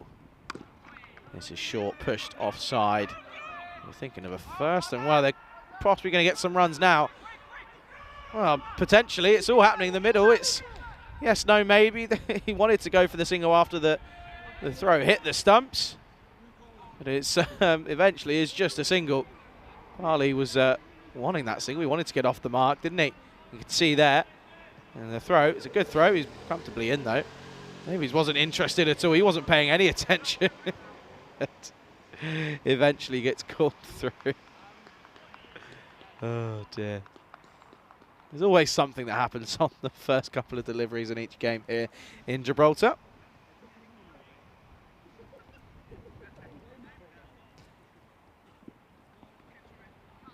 Davies then on strike, facing his first delivery. Interesting enough, they've chucked a slip in. It's very rare that you see a slip put in place. A good evening to everyone, to Jay, to Luke Belgium as well, to Chris, to James as well for tuning in, and many others. It's always a pleasure to get everyone's insights on what's happening here in Gibraltar.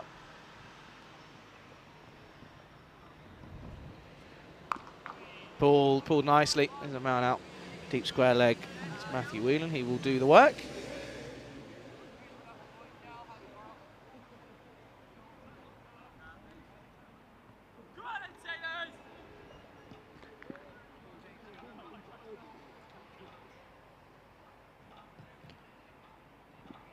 Good tidy over, really, up until at the moment.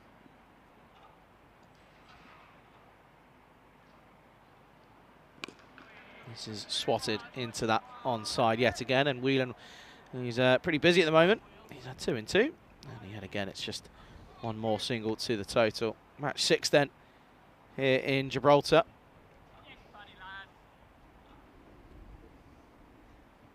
Many more to come, of course.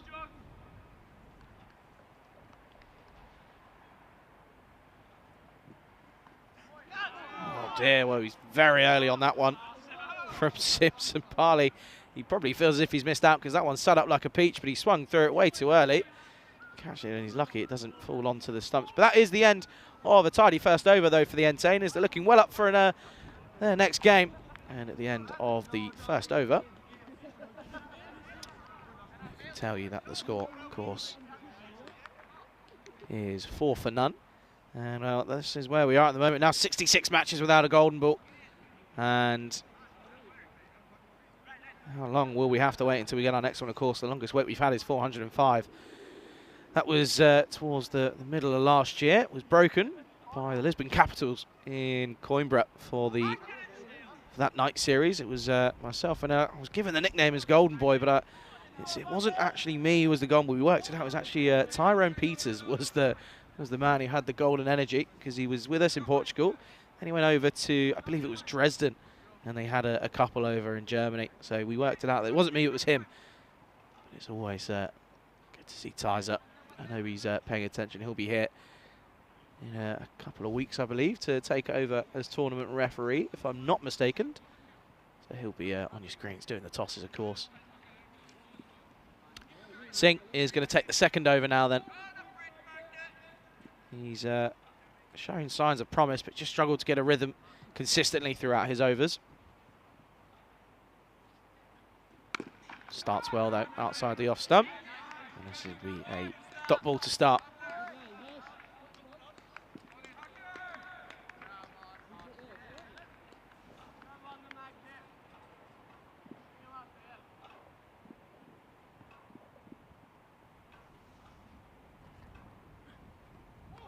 A wild sweep and stays within line of it, so it won't be a wide. Perhaps we could have taken a step aside, but doesn't go for that option.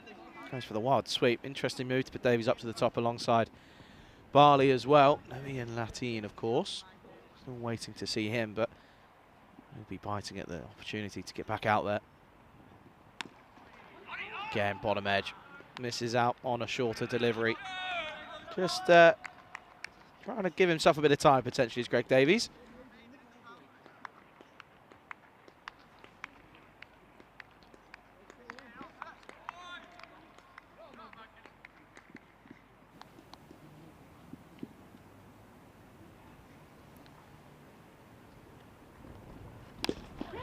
This is a nice shot, leg side. It's a beautiful shot, in fact. It evades the diving Amadash, but I don't think it's going to go all the way Whelan. It's going to collect it and cut it off, and it will just be another two. But a good shot, though, from Davies, showing signs of more promise.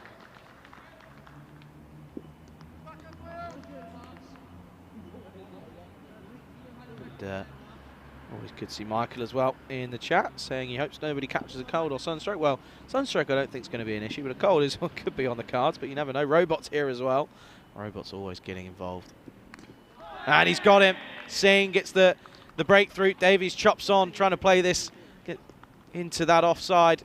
He took that front leg out of the way to give himself some room, but it wasn't the right call in the end, as you can just see here. He chops on. Good delivery, though.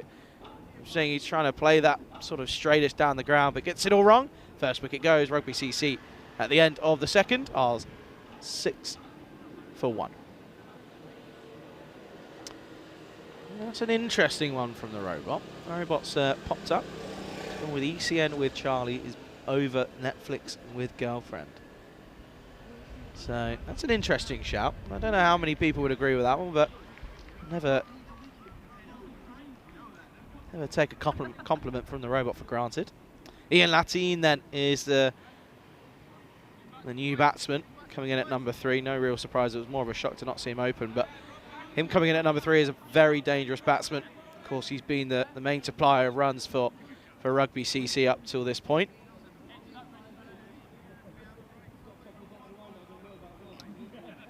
Well, it's a family affair as PM Meaders getting involved in the chat. Of course, Michael is Meaders' father, so he's always an avid watcher of the European Cricket Network and has been. He's a great supporter.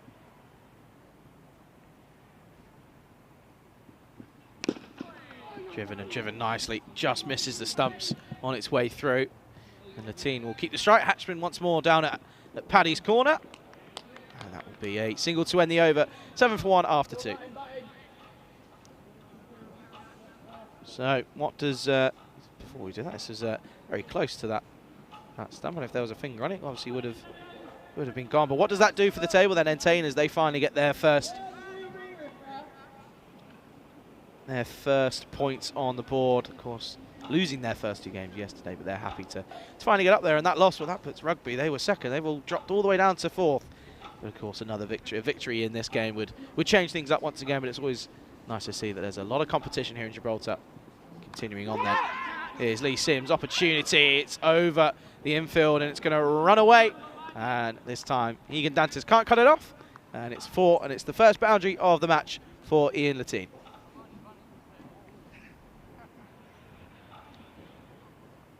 Lovely shot, great technique from Latin there. The uppercut, as per se.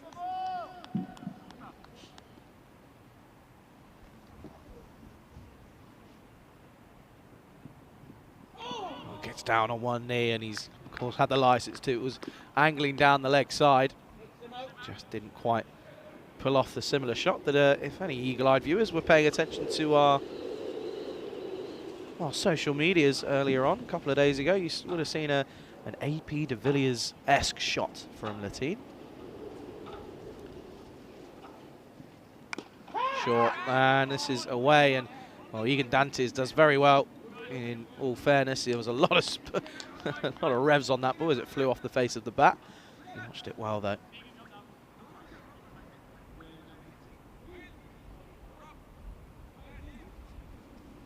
And this wind is picking up yet again. And the thing is about the wind here, because we're in like a little, obviously in the stadium, there's no one direction. It's pulling all over the gaff, all over the state.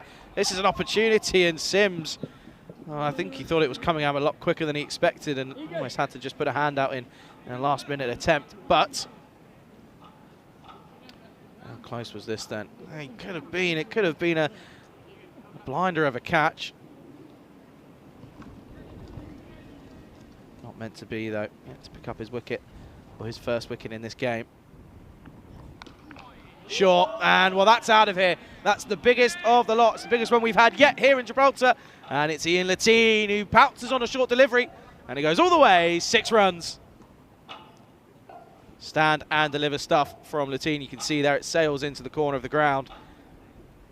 And you can't put a fielder there. That's a very textbook cricket shot from Ian Latine. And that's the first maximum of this match number 6. The young Louis Bruce having a conversation. Of course, these two teammates for the national team for Gibraltar. Michael asking Chris what he had for dinner. Yeah, Chris, let us know. We just here in Gibraltar, we just got fed some chicken and potatoes. Actually, doesn't sound as appetizing, but it was quite yummy. We've been very well looked after by everyone here in Gibraltar. We always feel very welcome. We've thoroughly enjoyed our time already here. Of course, we had a nice time at the start of last week, but that wind's picked up a lot now. You can see on the flags around the ground. There we go then. So Chris, tuna sandwich at midday. Not eaten since traffic. A lot of traffic on his way back from the Etihad Stadium. Of course, went to see the Man City Wolves game. Haaland, he's a bit of a force to be reckoned with, isn't he? A pretty decent player. Sims then needs a response. Latine, he possibly could have left that one. Bottom edge flows through to the wicket keeper in the form of Miles Goodfellow, of course, winning the toss. The captain will be part of the leadership group with the likes of Avanish Pai and Louis Bruce, the truth be told. Short yet again and cut, but straight to Louis Bruce. And it's a dot ball to finish. So tidy over even with that maximum. And at the end of the third, at the end of the power play, Rugby CC are 20 for 1.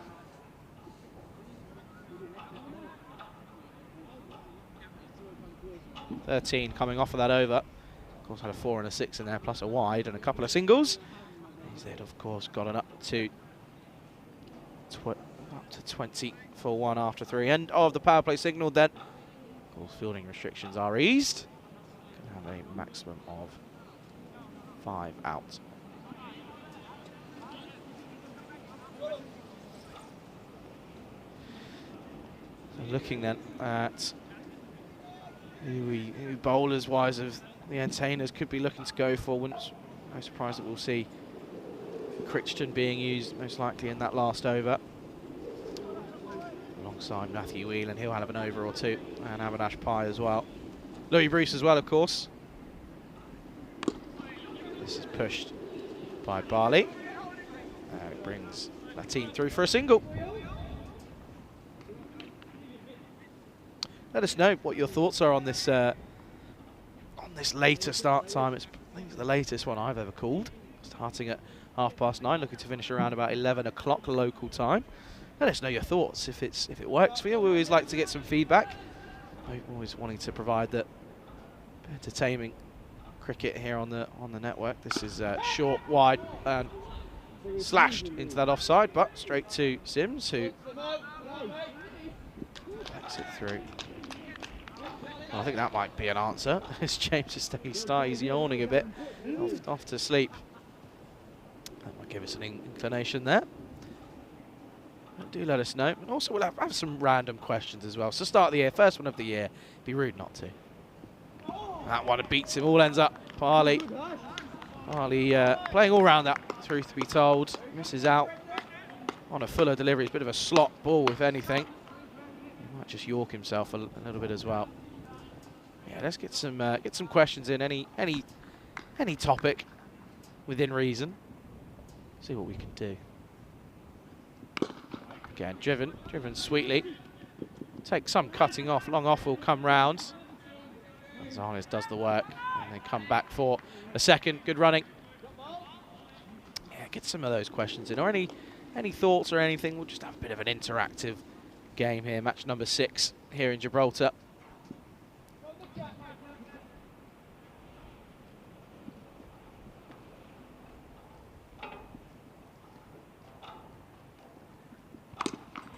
Again, slashed offside. For just one single yet again.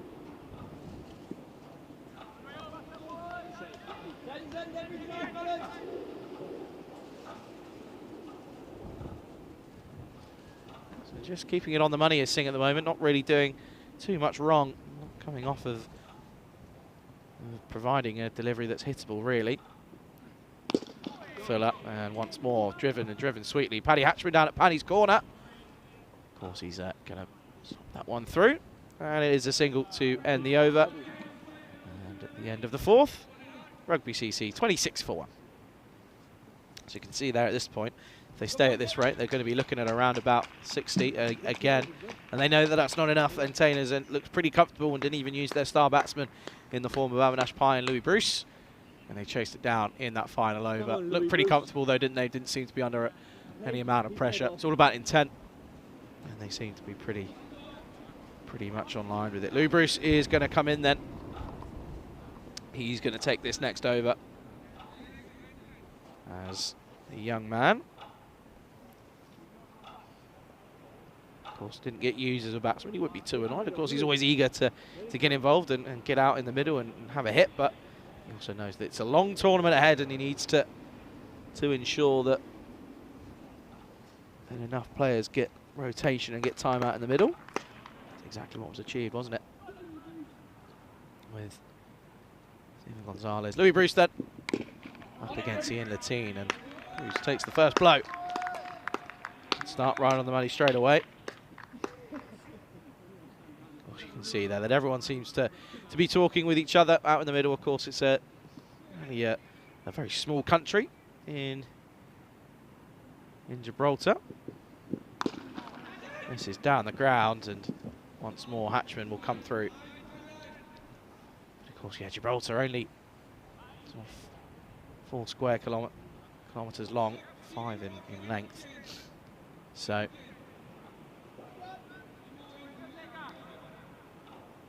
obviously all these players are pretty familiar. A couple of them coming from across the border and playing their cricket here in Gibraltar.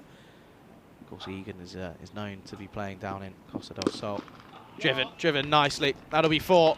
Excellent shot from Barley. That's the one he's been waiting for. Gets that front leg out of the way and lets those hands flow through the line of the ball. It's a lovely shot.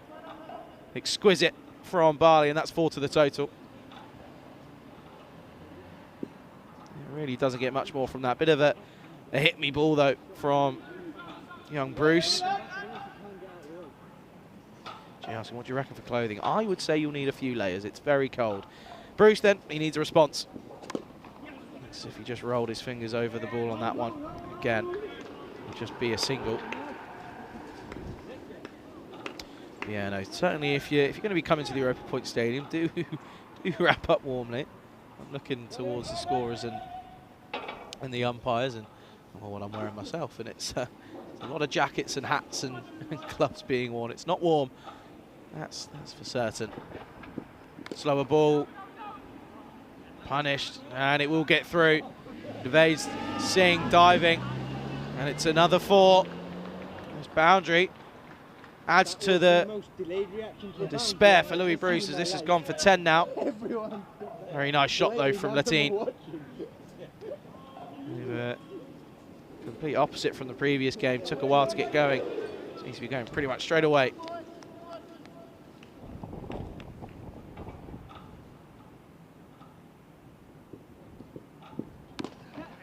Oh, that's even better. That's the shot of the day from Ian Latine. Uppercut destruction against Louis Bruce. And it doesn't get much better than that, and this side angle will prove it. In the air. And Ian Latine is in fine form and a lovely way to end the over. 3 boundaries coming in it. And at the halfway stage, Rugby CC 40 for 1 after 5.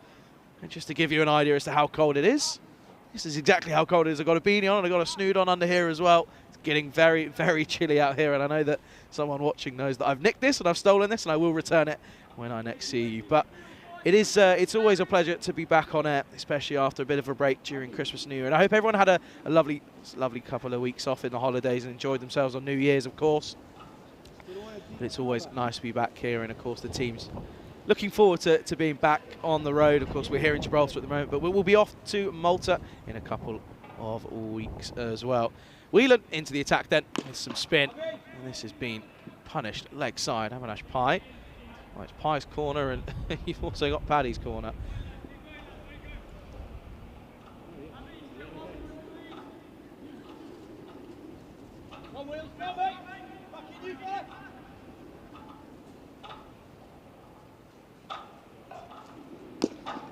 Advances, and this will be just 1.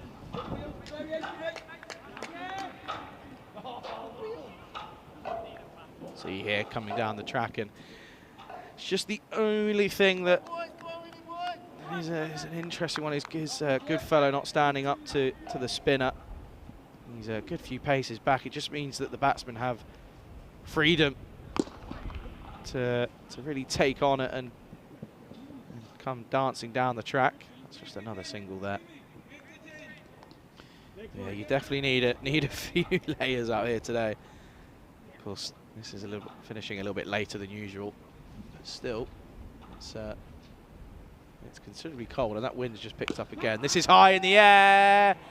Avinash Pai is interested, but he's just going to have to watch that sail over the boundary. 6 more runs, and Ian Latine, he is seeing it like a balloon, because that has gone a long, long way. Hold the pose and watch it sail over. 6 more. Lovely shot. That one went a long, long way. You see here, hits down on one knee. He holds it, holds the pose and watches it sail over the boundary. And Rugby CC motoring along now, almost into the 50s.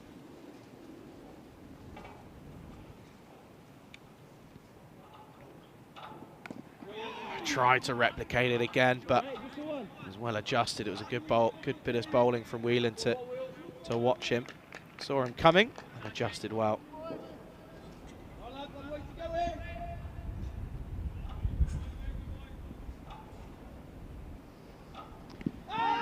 This one clatters into the pads, and that will be the end of the over, and 6 overs down. Rugby CC 50 for 1.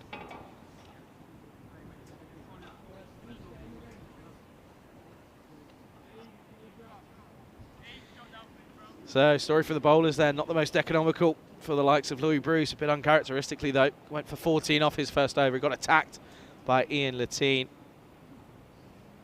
And he's now 31 off of just 15.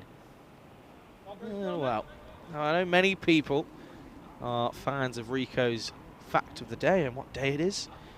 And I'm just our director. He's getting in my ear and he's letting me know that today is the Celebration of Life Day. Honors the children and grandchildren who bring joy to our lives. Well, how lovely is that? It's the day that reminds us that each child and each life is to be held as a precious gift with the highest respect and dignity. Well, I know my mum and dad are probably paying attention, so there you go. Yes, my mum and dad can celebrate my life. That's always nice. Oh dear. It's always an interesting one. There's a day for everything nowadays, though, to be fair. It does feel as if there's a day for everyone. Louis Bruce back into the attack after his first over. And, well, this will be straight to short third man. He's strategically placed. It's just another single. Celebration of Life Day. Very interesting. Chris asking, how's your studying going there? Very well, very good. Had a good first term, or first semester back after the summer of Charlie, of course. It's nice to get a bit of work, a bit of a gig in the winter. That is a lovely shot. It's going to be over the infield. Egan Dantis won't get there. That is a lovely, exquisite cricket stroke from Barley. Watches this one. And it's placed over the infield, and Egan Dantis can't quite get there. He gets a hand there, but isn't able to quite cut that off, and it's 4 more. Still asking, what am I studying? I currently study sports, business, and broadcasting. That's why this works pretty well. Gives me an idea of what's going on in the world. Thoroughly enjoying it, but it's go back soon. Well, that's a very good comeback from Louis Bruce.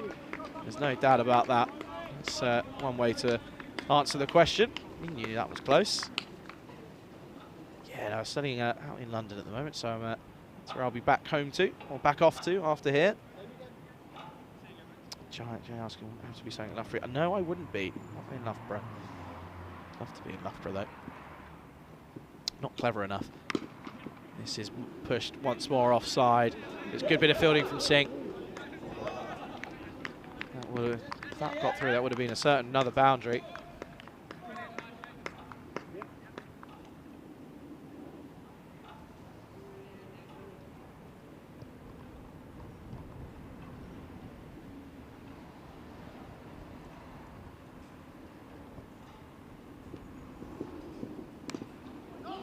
Again, just can't find the middle of the bat once more. Just struggling. Louis Bruce again just shows character. Got a bit of tap in this spell, which is been the first time really he's got attacked.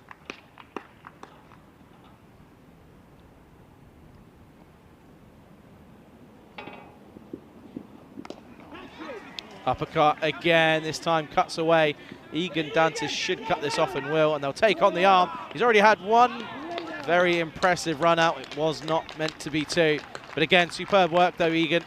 He's lightning out in the field. We saw that earlier on this afternoon. This time, Ian Latine comes through safely, and they finish with a second. And at the end of the 7th, Rugby CC 58 for 1. So no, not in Loughborough, and in London. Of course, any of us, or for that, anyone that was tuning in to the Belgium FanCode ECS last year, so sort of around late August, early September, you would have known that maths is not my strong point. Vinny was very keen to point that one out. That was good intent from Ian Latine.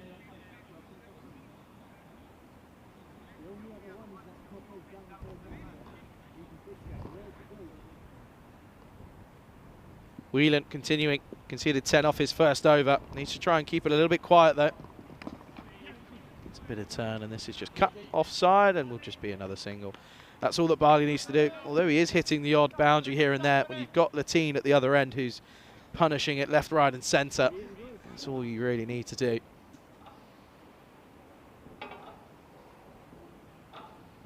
Advances, and that's 6 more. That is another Maximo here in Gibraltar. And Ian Latine is looking in fine form. He looks untouchable out there at the moment. He moves into the 40s. And again, you just have to feel that the wicketkeeper stands up to the stumps. Doesn't give him that freedom.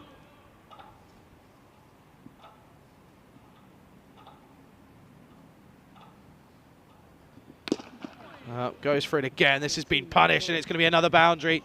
No one seemed to have much of an idea where that went, but I can tell you it went straight back over the bowler's head, and that's 4 more. That was thumped down the ground, and that was racing away. It's going to take some incredible bit of fielding to cut it off, and you would have had to have been as quick as Usain Bolt to do so. It's 4 more. And Whelan, he's under a bit of pressure again. So much so, change of angle. He's going to go 3 times down the ground. Goes for it again, and that's another boundary. This time has to adjust and takes it leg side, and it's another 4 more.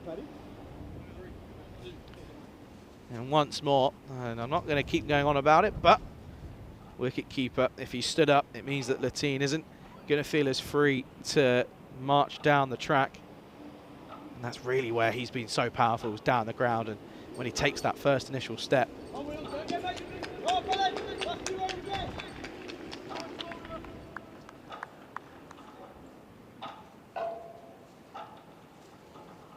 Needs a response. Has he got it in him? This is down the ground. Should not go for a boundary. Should be stopped, and is. As the wind really picks up there. Again, he'll be happy to see that that's just a single. That's in the teen, sorry, already on to 49 out of nowhere. Final delivery then of the over. This time, Marley looking to get in on the action. He'll keep the strike, just a single. And at the end of the 8th, Rugby CC 75 for 1.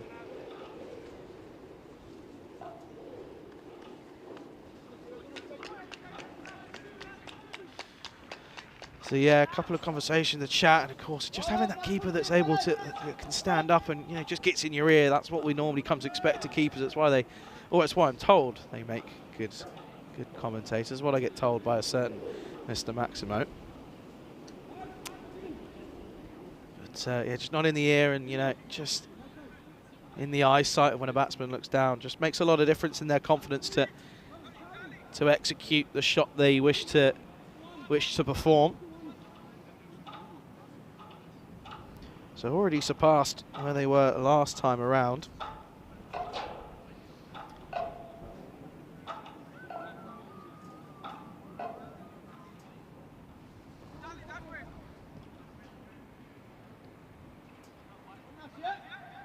Already got past, obviously, that 66 they finished on in the previous match. So they'll feel that they're getting up to a decent total. You can see that to get to 100, they need to obviously get 25 off the next 2 overs.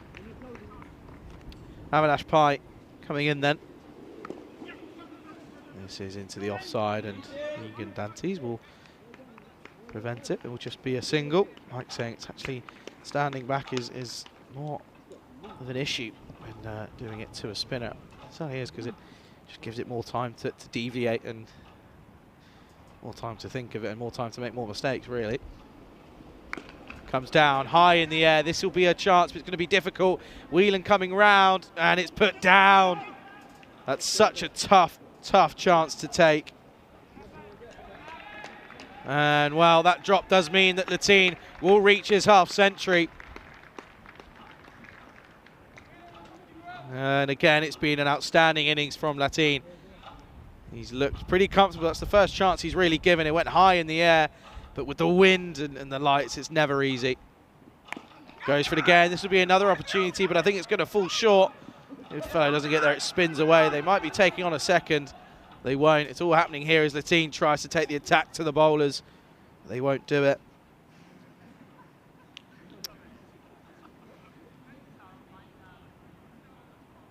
You can see here that was a tough question. You almost have to ask the question as to whether that should have been Lee Sims as he's coming round, but still never an easy catch to take with the swirling winds here this evening. This is an inside edge, and the chase is on for Goodfellow. He's considering taking his helmet off at one point, I think, but that won't help him. That'll just be another single. Mike just asking what the penalties for going over. Luke's right. 5 penalty runs for every over that they are short. So you need to get to the start of the final over before that clock runs down. We haven't really had any time issues at all. No one's been dangerously close, I don't think. Comes down the track yet again. Has he split the field? He hasn't. That is superb. That's an excellent stop for a win. He could be gone here, and he is. That's a big moment, and that is outstanding work from Matthew Whelan. Take a bow. That is superb. He knew he wasn't going to get round for the catch, and he made sure he didn't go for a boundary, and it ends up causing a bit of a misunderstanding in the middle. And Ian Latine has to go after a very well-made half-century, but his fun comes to an end, and Whelan has the composure to get that throw in, and Avinash Pai does the rest. But it brings an end to a very thrilling, entertaining innings from Ian Latine. He goes for 52, Rugby CC 80 for 2.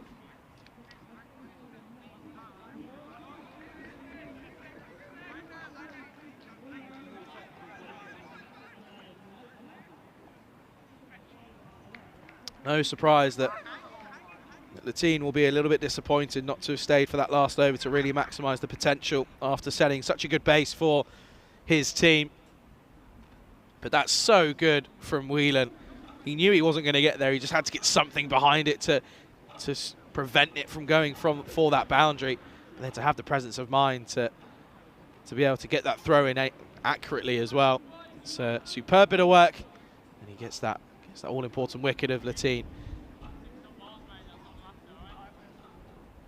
So Avinash Pai causing a bit of an upset there to a few viewers for sure. That'll be more fantasy points for Whelan. He's racking them up. And he'll be happy as well, considering he just dropped Latine on a matter of what was that, three runs ago. So he won't be too upset. Last ball of the over then. This is hit well down the ground, and it's that man again. Whelan, he's down there, and it'll be just a single. So it all happens in the ninth, as one Vinny Sandu always says at the end of the ninth. Rugby CC 82 for 2. Very good evening to Patrick Bateman, who says good afternoon to good evening to everyone. He's forgot the games were on later tonight. Well, it's fair enough. It's understandable. Yeah, back to the normal time tomorrow, though. Back to the usual time that you've come to expect of us here in Gibraltar. Final over on its way. And no surprise, no change in tactics. If it ain't broke, don't fix it. That's exactly what they're going for. As Gideon Christian is going to take the final over of the first innings of match number 6.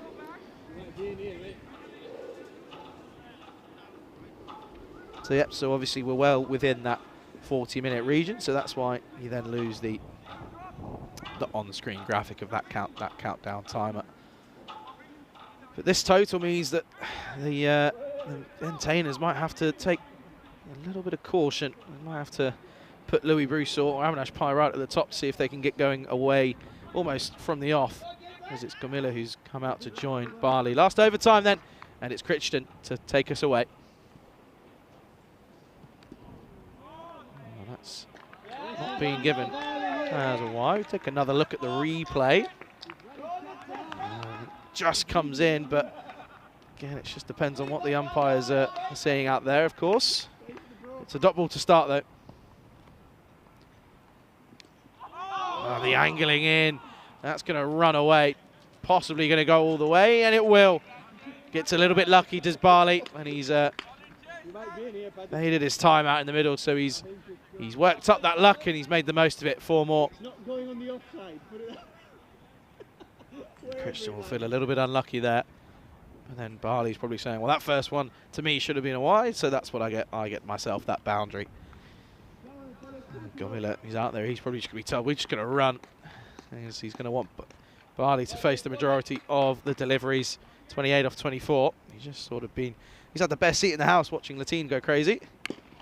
Struck firmly. Straight to Singh. Yeah, that will just be a single, as that one looks as if it might have hurt a little bit, but I think he's okay. Well, I think he's okay. I think he's laughing about it. He might be in a considerable amount of pain, actually. So he's a little bit sore. In fact, he might have an injury. He seems okay. I think he's going to continue, but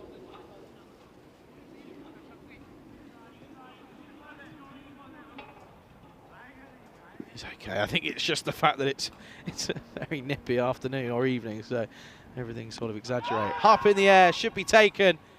Louis Bruce makes no mistake. Good catch, running. Taking it over his shoulder. It wasn't easy, and of course anything in the air is a tough catch. But that was a good catch in the end from Louis Bruce, as Camilla trying to get on with things. And course, had the license to in the last over, but he has to go. And he goes for a golden quacker. And Rugby CC now 87 for 3.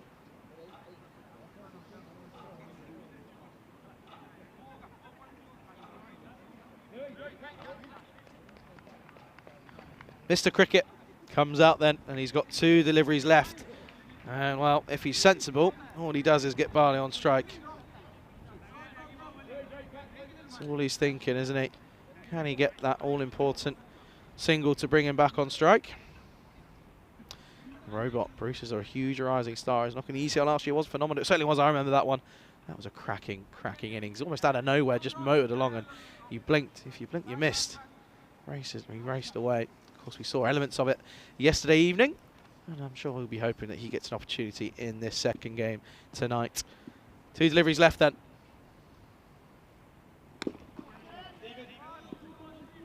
This will just be a single. That's all Advani needed to do. It means that Barley will take this final delivery from Crichton then. It's been a tidy over, only going for 6, and also picking up that wicket of Gamilla as well.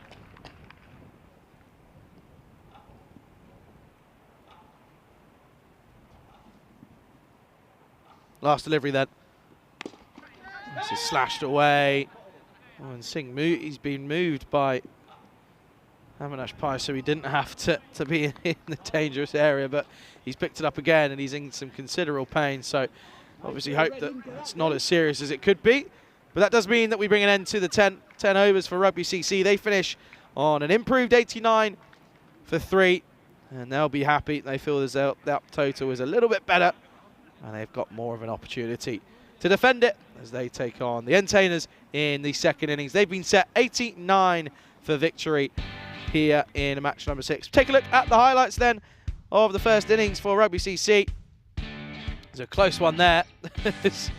as the opening batsman almost forgot where he was, as Greg Davies eventually came back for that run after it hit the stumps. But then, well, it wasn't meant to be, as he ended up knocking on. But that brought out Ian Latine, and that was a blessing in disguise, really, as he ended up punishing most of the bowlers. And what an innings it was. He was well supported, though, by Dave Barley. Hasby says he finished on 30 not out off of 26 deliveries.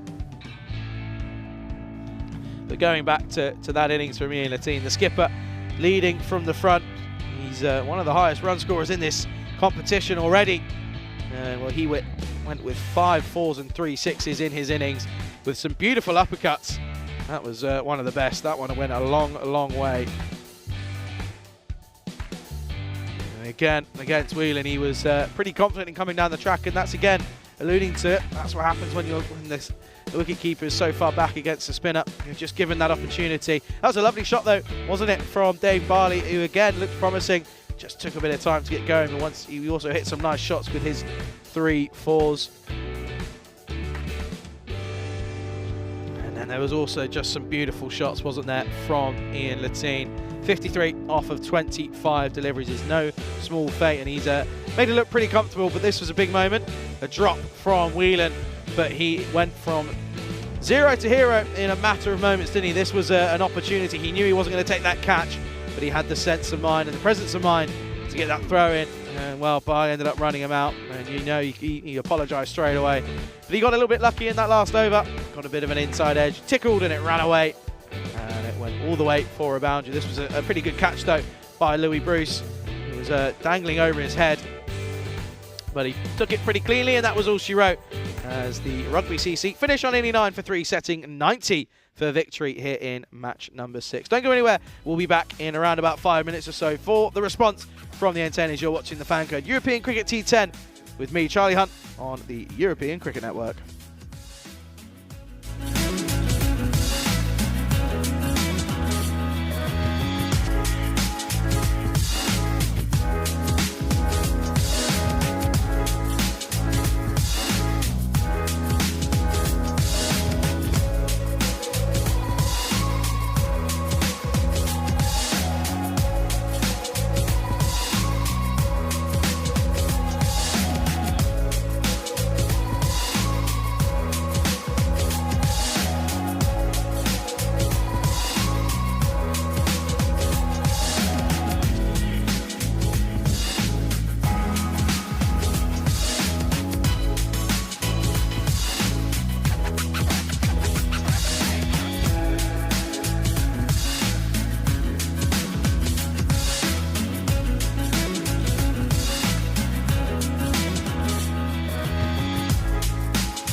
Good evening. Welcome back to the Europa Point Stadium for the final points of views here in Gibraltar. And we're ready to get things underway for the second innings of match number 6. And I don't know if it's right, but in that little 5-minute break, I feel as if the temperature's dropped by about 5 degrees because it's got very, very chilly all of a sudden. And the wind just seems to be getting more and more violent. I'm pretty sure it can be picked up on some of the effects mics. Again, not too much we can do about that. But of course, it's could be worse. Could be the players. I feel bad for them. You can see that as to why there's no real surprise that Mohamed Rashan has got a snood on. He's looking a bit cold, isn't he? Oh dear. That's a very interesting one, isn't it? Only on the European Cricket Network, but a change in mentality then by the looks of it for Entertainers, as they have put Avinash Pai and Louis Bruce out to the middle to open the batting for the Entertainers. It's a good move. I like it. It's a positive move. Sets their intent, and they're looking to chase this total of 90 in a pretty quick fashion, I would imagine. Of course, that time's now just over almost 20 past 10 local time. Make sure we're inside the ring, guys, if you're fielding inside, yeah? On our toes, fellas! So we're ready to get things underway. We're just waiting for that time to push over towards that 20-minute past. As the wicket-keeper, Harry Pyle, just making sure he's got everyone in the right angle. Yeah, we're good. Yeah, we're fine, we're fine, we're fine.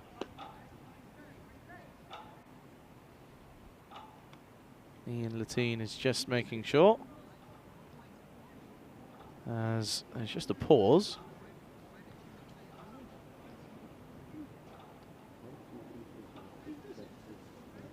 As it seems as if we may be missing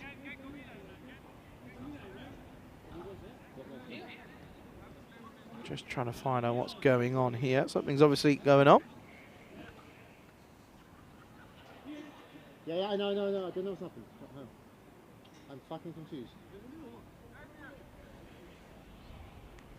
Apologies if you may have just heard a bit of language through the effects mic.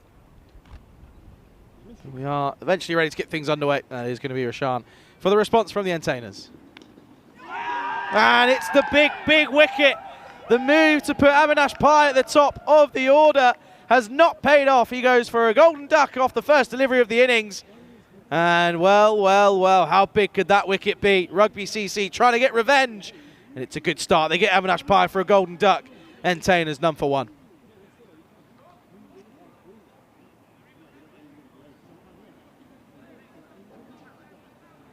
Oh dear. It's a wild shot from Avinash Pai. And you just feel that he's just not finding himself, isn't he? He struggled with the bat last time around, and you can see he knows in himself that that's just not what he wanted to do and not what he needed to do. As he was pushed up, of course, to where we come to expect him in the top order. But he has to go. And Steven Gonzalez will be the new man to come out at number 3. Possibly earlier than he probably anticipated. But he's only got one ball to watch, and now he's in.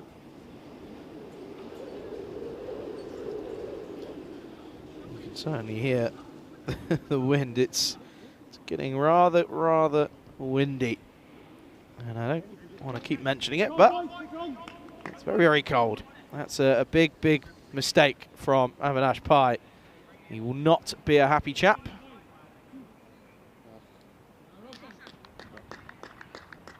As Gonzalez makes his way out to the middle then. And he's basically opening, isn't he? Only one delivery bowled and one wicket down.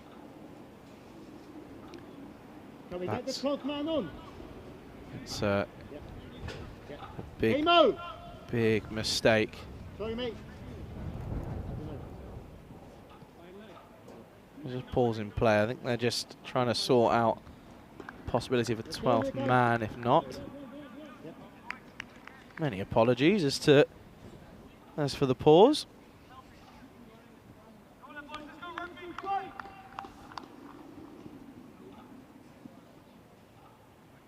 Carrying on then, Gonzalez facing his first delivery. Oh, this is a big appeal.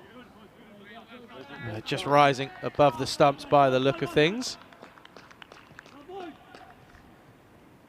one certainly just forever was going up, wasn't it? Get him on the hip.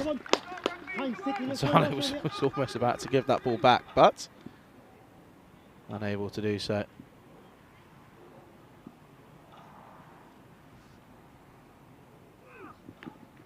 Oh, this is going to race away. There is a man at that short, fine leg. He does the work, and it's just a single. First runs for the entertainers then. Great start, mate.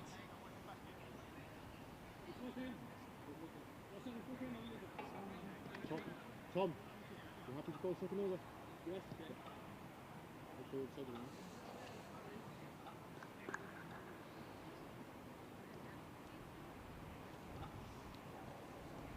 Louis Bruce, the young man, is yet to face a delivery. He's lost his opening partner already.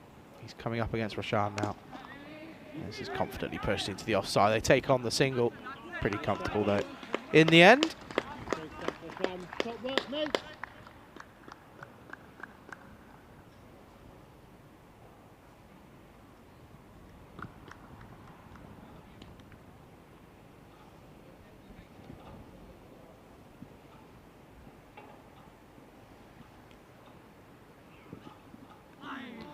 Be a wide down the leg side. Roshan just pushing this one through a little bit, trying to move on with things, but isn't able to do so.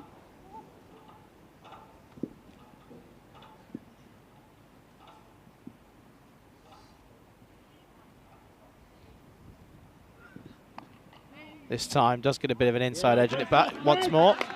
It falls to the man at short, fine leg. He's been pretty busy early on in this innings.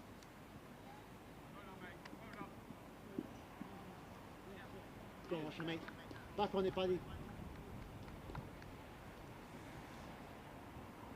Entertainers 4 for 1 already with the wicket down, and it's not a small wicket. Avinash Pai already. Last ball then of the first. Opportunity, and Louis Bruce. So Advani will eventually collect it. And yeah, I'm going to stick in find out. I don't know what's happened. Rich. Stop. Yeah. Bruce will keep the strike, and at the end of the first, Entertainers 5 for 1. And well, we are now 66 matches without a golden ball. So we are still waiting for the first one, of course, for 2023. Will it come in Gibraltar, or will we have to wait until Malta?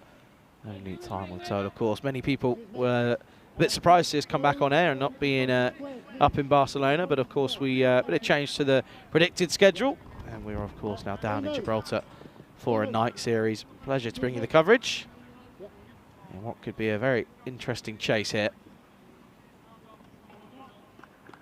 Let's go, fellas. Go on, Tom. On the spot, fellas. Get that length.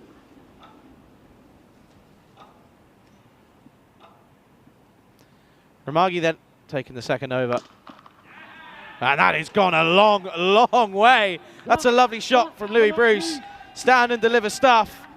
And well, that's gone a long way. That's sailed into the night sky. 6 runs. Cameron. Am I coming here, yeah? That is a 6 on any ground. That's gone a long, long way. And that's one way to get yourself into the swing of things. Young Louis Bruce, he's not going to mind having a bit of pressure on him. He knows he's capable of getting his team into a winning position, but he's going to need a bit of support. This is another boundary. It's Gundy ball. It's a Gundy bit of bowling from Ramagi, and it just sits up like a peach. It's like taking candy from a baby. This one stays a bit low, but he adjusts well enough, and it's 4 more. So under a bit of pressure here. Gone for 10 off the first 2 deliveries.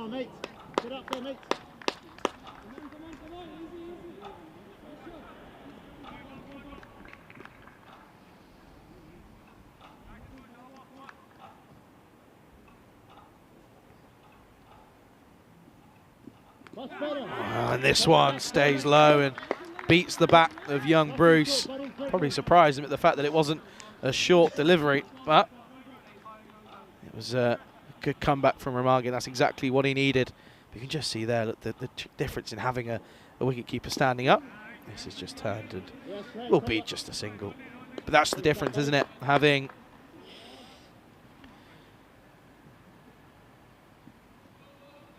that wicketkeeper standing up just makes it a little bit different, a little bit harder. It just puts a bit of, an element of doubt in your mind as to when you advance and you're just under a bit of pressure. You can see that Gonzalez had to take a bit of a step back into his crease. He'll be thinking, can I get a boundary? Well, he won't, and this will be cut off by Mr. White, who I believe is on his 12th man. I think that was what was the break in play earlier on in the first over. But that run rate already creeping up, now up towards 9, almost 9 and over. Oh, Bruce does well to dig that one out, to be fair. Almost needed a shovel, but he won't mind as he will keep the strike. And Tainers 18 for 1 after 2. You can see here, puff of dust off the line of the crease. This is what's happened in the table then. And Tainers have moved to 3rd on the basis of net run rate after that victory against Rugby CC. But Rugby CC will know a victory here puts them level on points with Pirates and possibly would put them in 2nd. They started the night at 2nd in the table. Can they finish it? Well, to do so, they're going to need a victory in match number 6. Ian Latine, well, he had an incredible, sensational time with that half-century with the bat, and now he's got an opportunity to write his name in the stars with the ball in hand. He's up against Louis Bruce. Just comfortably pushed down the ground. A very nice shot from Louis Bruce. Of course, is only about 17 and a half, so I've been having a chat with him, and he's obviously thinking of what's coming up next in his life and thinking of university and stuff, and I know he's thinking about going back to the UK for that. Pushed offside. Gonzalez doesn't want that single. He turns him back straight away. But I know that Bruce is, of course, still a young man, so he's thinking of where to go next, and I'm sure wherever he go, he'll excel. That's for certain.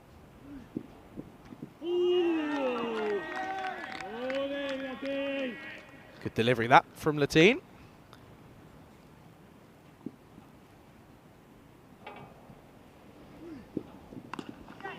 Again, right on the money. There's a leg spinner. Barley collects that for another single.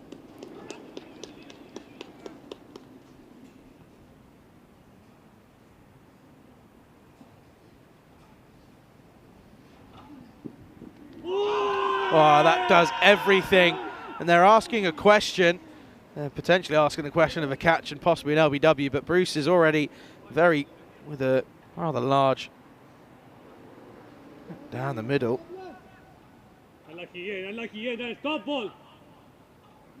This time he squeezes through, and it's Zachary Simpson.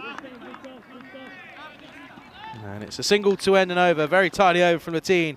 Concedes only 3 off it. And at the end of the 3rd over, Entertainers are 21 for 1. Jack Perman says it looks cold. Well, it certainly is. It is cold. This is the story then at this stage. The Rugby CC, well, they were sat on 20 for 1. So we're, as we lie, pretty much 21 for 1 plays 20 for 1. It's all about what happens in the next few overs, as that's where it really went big, especially with the 5th and 6th going for 24. With 3 4s and a 6, and then there was that over of the 8th. It was Matthew Whelan again. He just can't catch a break, can he? He went from 17. He went for 1 6 4 4 1 1.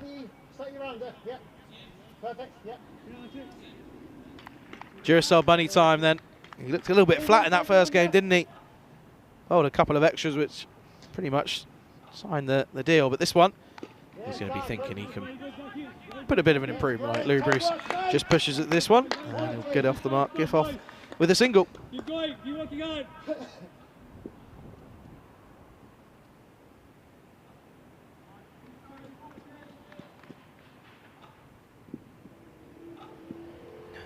Zachary Simpson then on the money, and that one missed again, right in the block hole. Well, they're going to take on the arm. A direct hit would have been very close. Gonzalez called Bruce through. Take another look at this one then. How close was this? That one also is another close one. No appeal though. Potentially a bit of bat involved. You just couldn't hear from here. There's no bat. It was signalled as leg byes. Interesting there.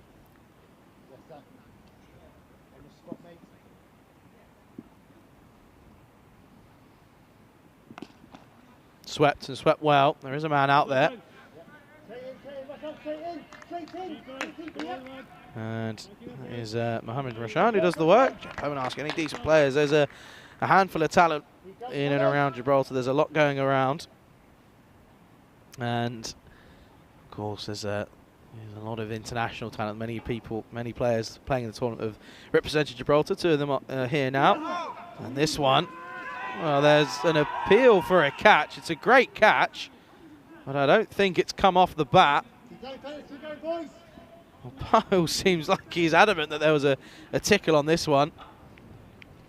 It's a tough one to tell. It was an excellent take though. Would have been a big wicket if given. There are a few. Avinash Pai, he's struggling a little bit, but Ian Latine and Louis Bruce on show in this game. Certainly a standout players for me.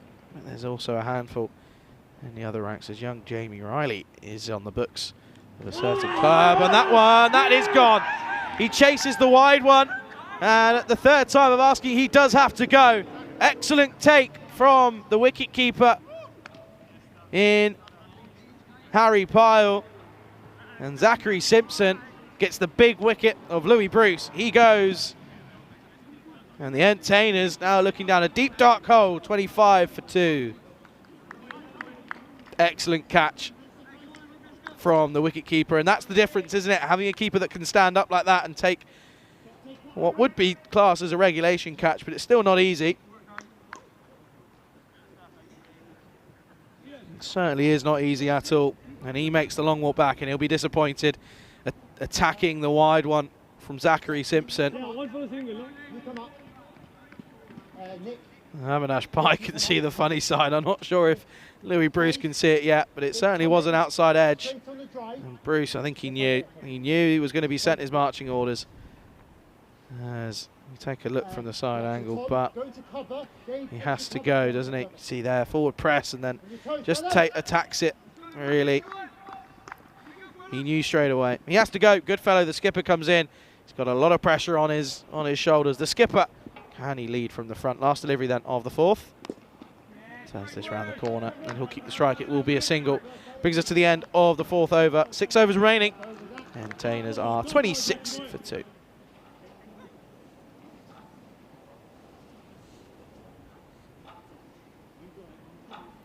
Well, Jack saying it was a bit of the commentator's curse. I don't think that exists much.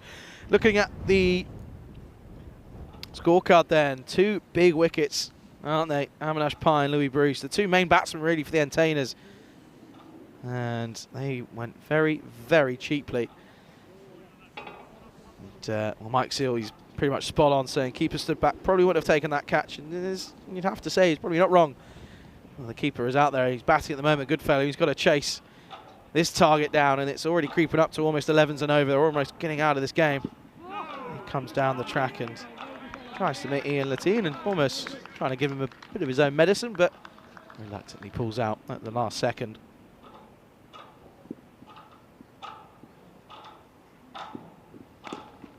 This one goes back instead. He still can't get it away. It's again another dot ball.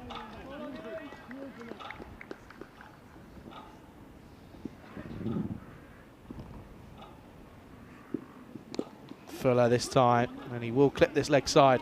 There's a shout of 2, and they will get it eventually as it's a misfield from the deep square leg. Mohamed Roshan, he puts his hands up and apologises. It's a good push for 2 in the end.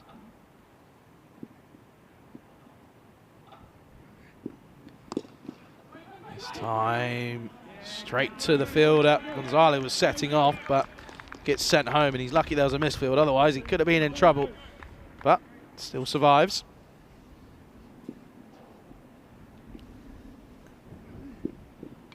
And he's got him. Excellent delivery. Just got stuck, didn't he?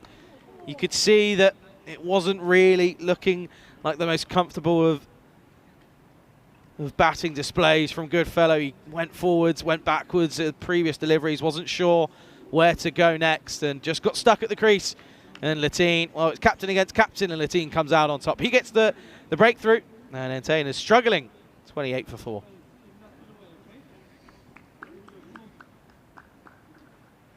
For 3, in fact, after that wicket. You can just see he gets stuck at the crease, doesn't he? Goes back to a delivery that probably wasn't there to go back to. And well, a man who's been pretty used to opening the batting for the Entainers in this tournament. He's been demoted down to number 5, but he's come in, and there's still not that many runs on the board, and there's still a pretty mammoth task ahead. 62 off 31, exactly 2 a ball from here on in is required from the Entainers. Last delivery then of the 5th.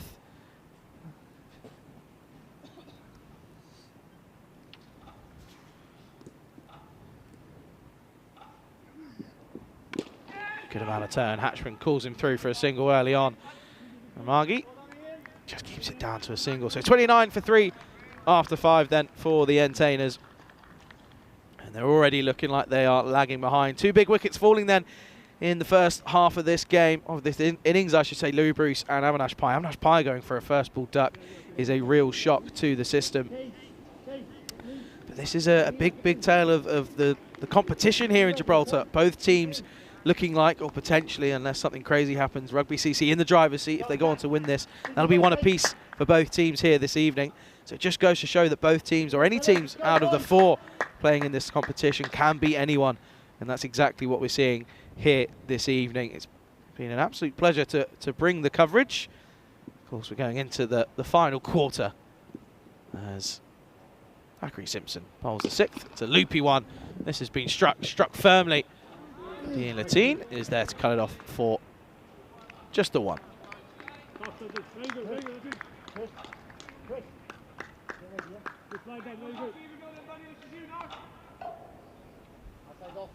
Well, you just feel that it might have to be these 2, because no one else has been able to quite crack any runs yet for Entainers. That's a good delivery from Simpson again. Gonzalez, you can see there, getting frustrated, building up a rough strike rate. 4 off 10 now.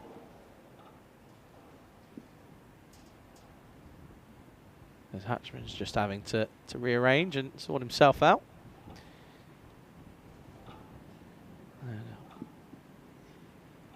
Gonzalez, 4 off 10. Complete polar opposite. Well, this one could be close. And they're appealing. Well, there we go then. There it is. It's a late appeal, and rightly so, because to me it looked pretty plumb live. And there was a lack of an appeal from Zachary Simpson and from Harry Powell, the keeper. But you can hear and you can see the umpire after a while. He gives it, and well, he has to go with the on-field umpire, and it's out.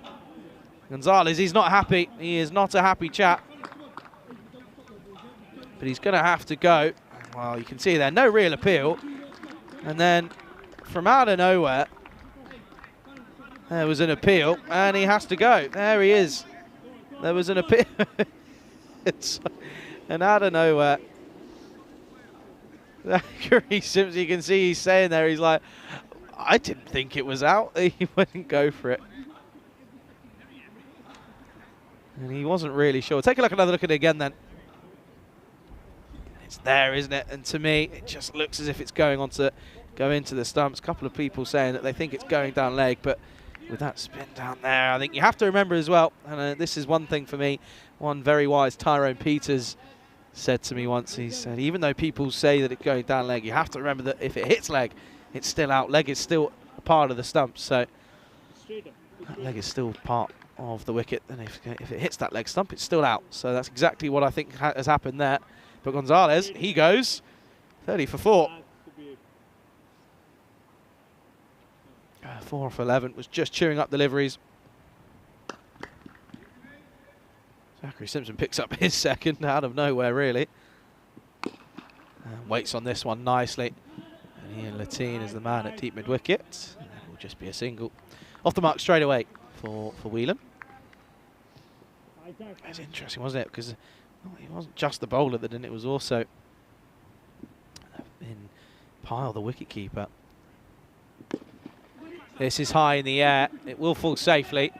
I don't think it's got the legs to go all the way, and it shouldn't, as Nicola Advani will keep it to yet again another 2 more to that total. Hatchman has got to be the man, hasn't he? He's got to go.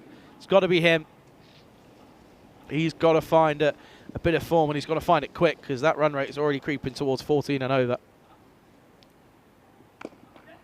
This is just burst into that offside. Whelan was pretty quick to call him through for that single, which means Hatchman will keep the strike at the end of the 6th.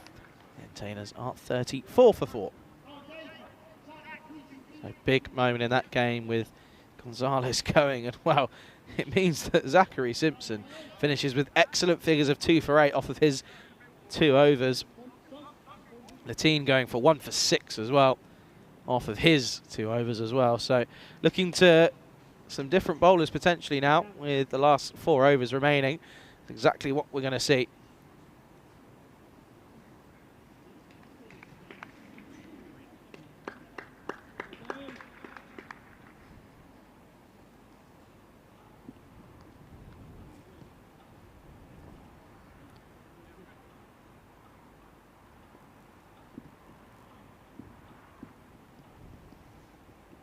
New bowler then is Barley, and he starts off with a single. Hatchman is rotating the strike, but they need blows. They need devastating blows. At the moment, they're not quite getting it.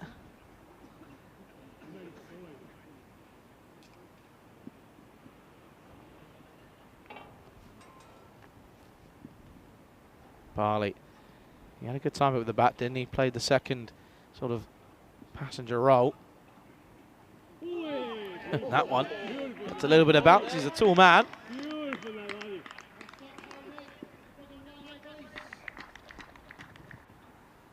Whelan didn't have much of a clue.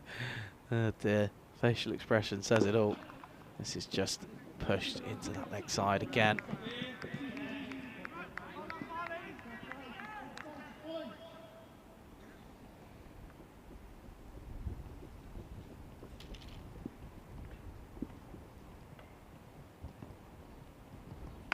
Short and hit well into that offside. However, straight to Thomas Ramagi. And it's just another single, and singles aren't enough. That run rate now at almost 15 and a half, and every delivery that isn't a boundary.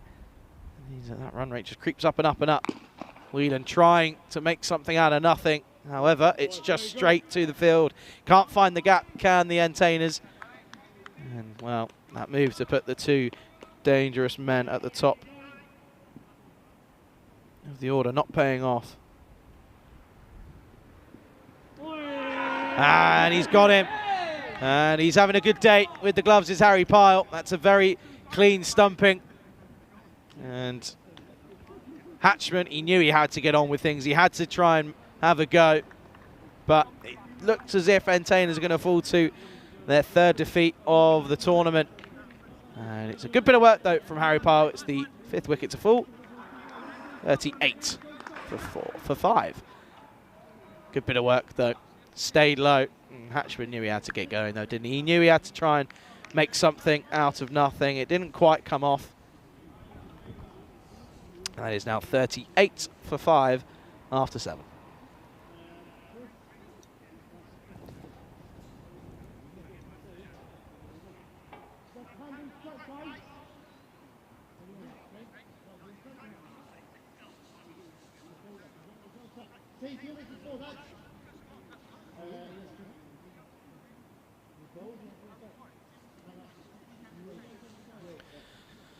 So then, 52 off of the last 3 overs is what's required.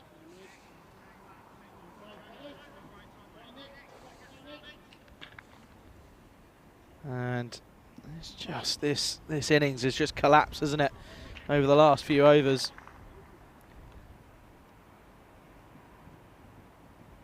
Last boundary was in that second over. Here's Nikhil Advani. Yeah, let's go. Whelan attacks it, but again, just can't quite get the middle of the bat. Finds the toe end of it, really. And Advani starts with just a single. Christian, left-handed batsman, just causes a few problems for the fielding side. Just means they need to be a little bit attentive in the field.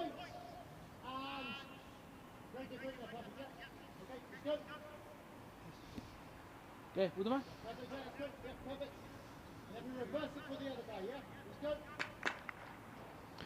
Ian Latine, you can possibly just pick that up on the effects mic. Just making sure everyone's in the right position.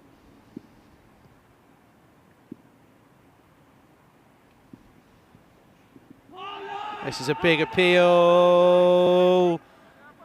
And given, he took his time. And Christian, he has to go. He's not happy. He's not a happy chap. He's going to have to go. He's still there. As we take another look at the replay then. And, well, you have to say it comes in. There's nothing really wrong. It doesn't look as if the impact was outside the line to me. And it's the only thing that might possibly have against it is he is very far down. It was taken into account, and he has to go. He's sent on his way, and it's another wicket to fall. And Tainers are now 39 for 6.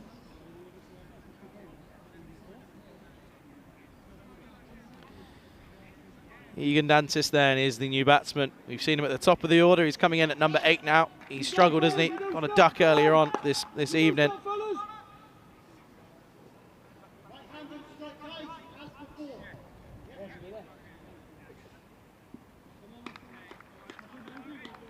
As he comes out, he takes his guard. And hopefully, there's an entertaining way. They are the entertainers, aren't they? Hopefully he doesn't come out and just block and nerd it around. Have a go, have a swing, see if you can get some quick runs, see what you can do. We'll see how he goes about things there. Advani, 1 for 1. Pretty good start for him.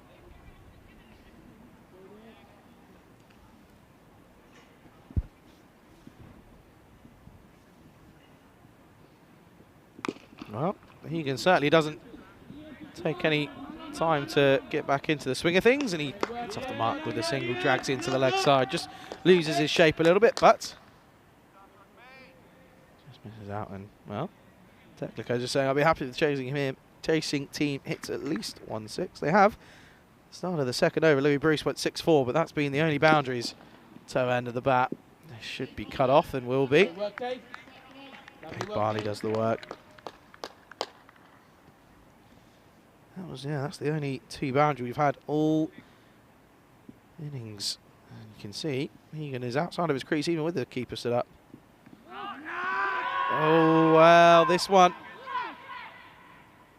Umpire's saying it's not being taken. I think we're just going to go upstairs to take a look here. Well, this one could be interesting. Harry Parr thinks he's got his man, and Egan seems as if he was walking. It did hit the stumps. We're just going to have to see as to what hit the stumps first.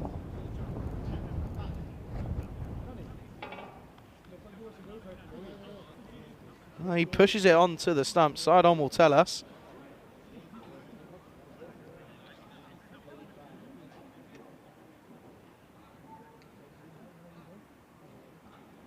This is the moment here. I think he's gone. When does that bell get dislodged? Dislodged there. And to me, it looks as if he should be given his marching orders. And he is. He's given. His fun comes to an end. Excellent bit of work from the production crew here. He's had his work cut out from the last couple of overs. The Spring Productions crew, led by Andres, doing an excellent work of getting us making the most of the limited review system. Another wicket goes, and it's the wicket of Egan Dantis goes for another wicket falls. He goes for 1, and Tainers now 41 for 7. Well, Nikhil Advani picks up his second in his first over. You can see here, he gets a little bit lucky as he doesn't take it cleanly. Well, he does take it cleanly, actually. I stand corrected. It was on purpose. That's what he'll tell you anyway. He takes it clean and then pushes it on. And I think Whelan, you could see there, his smile at the other end. New batsman is Singh. This is pushed away. Should just be a single. He may take it on. Whelan calls him through. Could be close. Advani, well, if he was closer to the stumps, it would be. But he was about 4 foot away from the stumps and wasn't able to take it on. End of the over then, 43 for 7. Just confirmation. If he was closer, it could have been closer to the stumps. It would have been closer for a run out. But at the end of the day, just lackluster in this second game from Entertainers. Just took the foot off the pedal. And again, their batting has been the issue, isn't it? Not enough runs and, well, just haven't really applied themselves to this chase at all. 2 overs left then. A big over, and they're back in the game, but it's got to be now. It's now or never. 47 off the last 2 required. And Ramagi is back into attack, and this is in the air. Opportunity, and taken. Ian Lateen, nice and comfortable. Whelan is going to give it a go, but he picked out Ian Lateen on the deep mid-wicket boundary. And Ramagi picks up his wicket, and the Entertainers 43 for 8. Stayed low, didn't it, after the bounce, and Thomas Ramagi, he gets his first wicket of the game.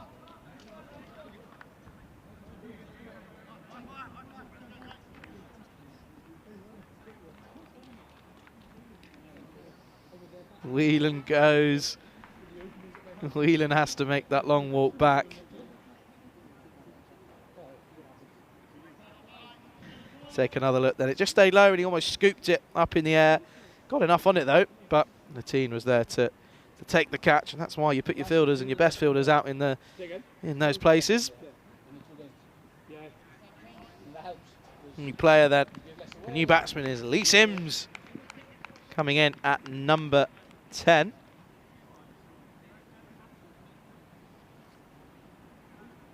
They're running the risk of, they could be bowled out here as Lee Sims comes out.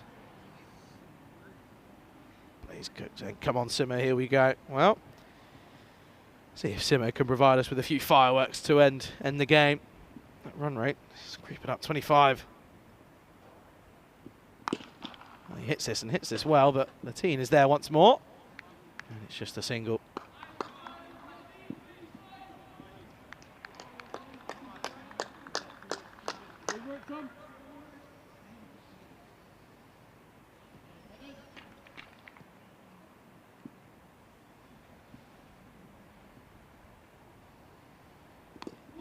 On this one, trying to hit this leg side, and he Q-ends it. Hits it completely wrong.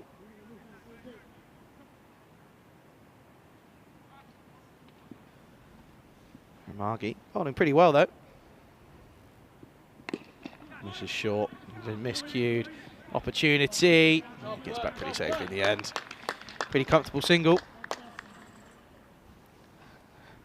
Ramagi is very rare, you won't see him running wherever he's going. He's very enthusiastic about his sport, which is always nice to see. Well, this one is going to be leg side. He's hit this pretty well. Rashan will do the work, and it's yet again another single. Coming up towards 11 o'clock local time then, very near the end of today. Just there is, as it looks as if Rugby CC are going to claim the victory here. It's just shows that everyone can beat everyone on their day. Every game's different. This is into the leg side, and well, there we go. That's our fireworks for the evening. That's a 6. Glorious shot from Singh. He's going to have a little bit of fun out there. That was stand and deliver stuff. And that was sent a long, long way over the boundary. 6 runs. And there's a few people were calling for that as well. Takliko was saying, give me something before I go to sleep. And that's exactly what the doctor ordered. And at the end of the 9th over, 52 for 8.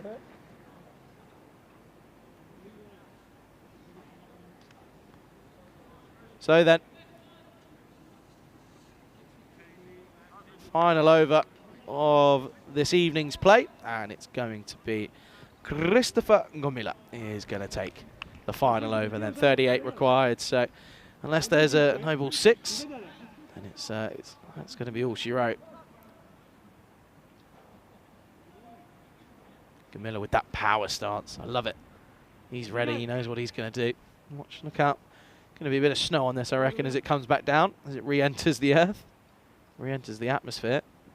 That's going to be a wide. A couple more of those, and the containers are still in with a shout.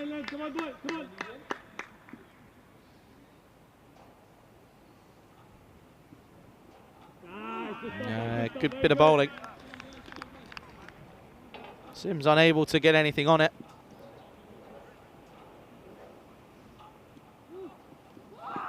Well, this is a full toss, and it might be another excellent bit of work. We're going to go and take a look upstairs. But this could be another stumping.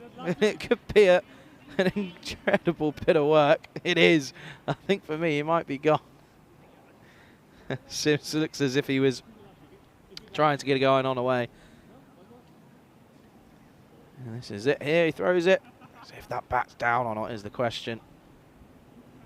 And it's that. He's gone. That's another excellent bit of work from Harry Pyle. It will be confirmed, and he'll be given his orders. And he has to go. Gomila gets his wicket. He's 1 for 1. And that is the 9th wicket to fall. Entertainers are 53 for 9.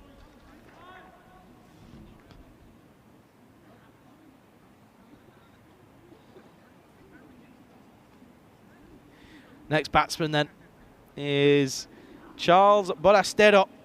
He probably wasn't expecting to be having to go and get out there and have a bat. He's got an opportunity to have a bit of fun. This was a good bit of thinking from Harry Pyle. He's quick to release it out of the gloves. It's the unconventional method, but the stand and deliver stuff. And he raises his arms in a triumphant manner. He's had an excellent match with the gloves, hasn't he? Involved in 4 dismissals, 3 stumpings, and a catch. And there's a big catch, Louis Bruce, as well. Borastero then. Oh dear, hang on. It's a bit of a missed start. He keeps it out though. There'll be a few giggles around. Gomila was a little bit excited. Wanted to get that last 4 deliveries down there.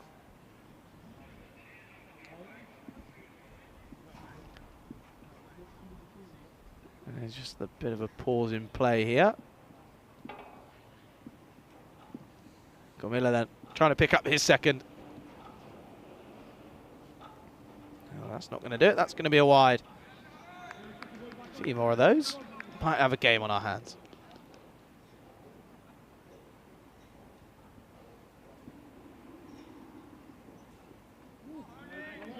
And Borastero missing out. Wasn't quite able to get a bit of bat on this one. So it does mean that Rugby CC will take a victory. So it's 1 apiece for the 2 teams here this evening. That's well left. Strategically left down that leg side. Means we've still got 3 deliveries left. That's on the money. And Borastero is going to get off the mark. He will get a single. Well, it might be more. I don't think it will be though. Marley just taking his eye off the ball.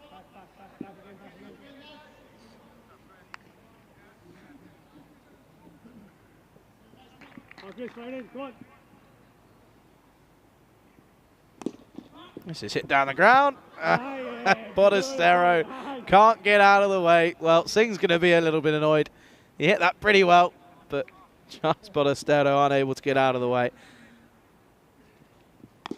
This is leg side, hit pretty well. This will just be a single. Borastero will make his ground. And that will be all she wrote. It was eventually a pretty comfortable victory for Rugby CC, as they are your winners in the end by 32 runs. Pretty comfortable in the end, but again, disappointing for the Entertainers. They would have felt they're still a gettable target, but their batting just hasn't been able to click, has it? Louis Bruce and, well, Avinash Pai first will go in cheaply. But it means that Rugby CC, they will go second in the table. They started the evening there. They went down to bottom, but they're now back to second. we can go ahead and take a look at the highlights then of the second innings of match number 6. First delivery was the big moment. Avinash Pai going for a golden duck. It was a good bit of bowling though from Mohammad Roshan. He finished with excellent figures of 1 for 5 off his single over. Disappointing probably not to get another over after that. And this was the destructive 2 balls from Louis Bruce. But again, he eventually bowled off the bowling of Zachary Simpson. This was a close one, and people felt that may have been out, but it wasn't given. And then Zachary Simpson was the man who got him. This was their first opportunity. They thought that this was one as well. No, but perceived as there was nothing on there. And then that next one, Louis Bruce chasing a wide one, and he was caught behind. That was one of 4 involvements in a dismissal for Harry Pyle. That was the only caught. The rest were all stumpings, but it was still excellent work from the wicket-keeper. And Goodfellow, he couldn't add much more. He went for 3. Good bit of bowling from Ian Latine, who again bowled pretty well on this one. Well, this was a funny one. No form of an appeal from anyone. And then 5 seconds later, an appeal was asked, and the answer was given. And eventually, Zachary Simpson realised he had got his man.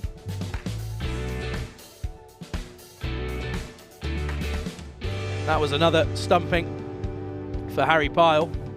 And again, he did keep very well.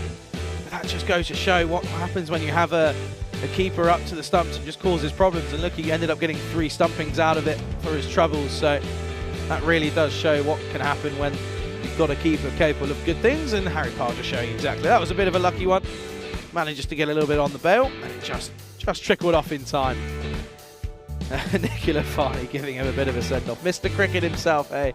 There's not much more that he can do right at the moment. Ian Latine, though, safe as houses out in the middle. This was a lovely shot from Singh, a flourish towards the end. This was a booming 6 into that leg side.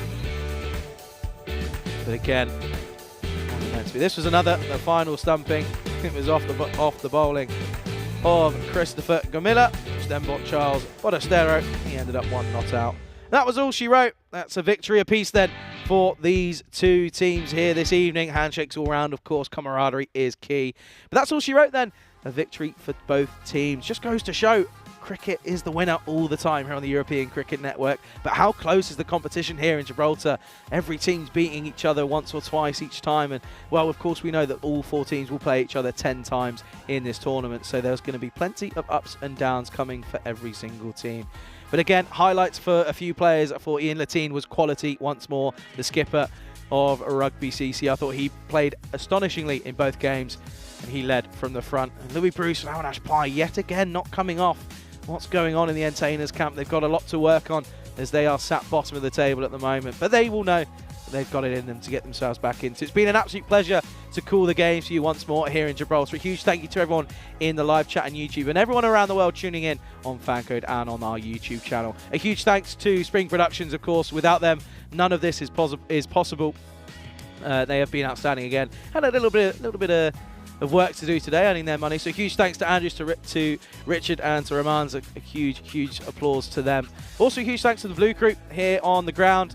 Likes of Miller, Stefan, Shub, Manav and Samir. And of course, back to the guys back in the office doing some of the digital working and giving us the graphics and stuff. A huge thanks to all of you as well. That doesn't go unnoticed, let me assure you that. And again, a huge thank you to everyone, all the players and umpires and the scorers, as none of this game is possible without you. Do remember, we'll be back at the earlier time, the usual time, tomorrow evening. It's been an absolute pleasure to bring you the coverage. We'll be back tomorrow. Until then, good evening.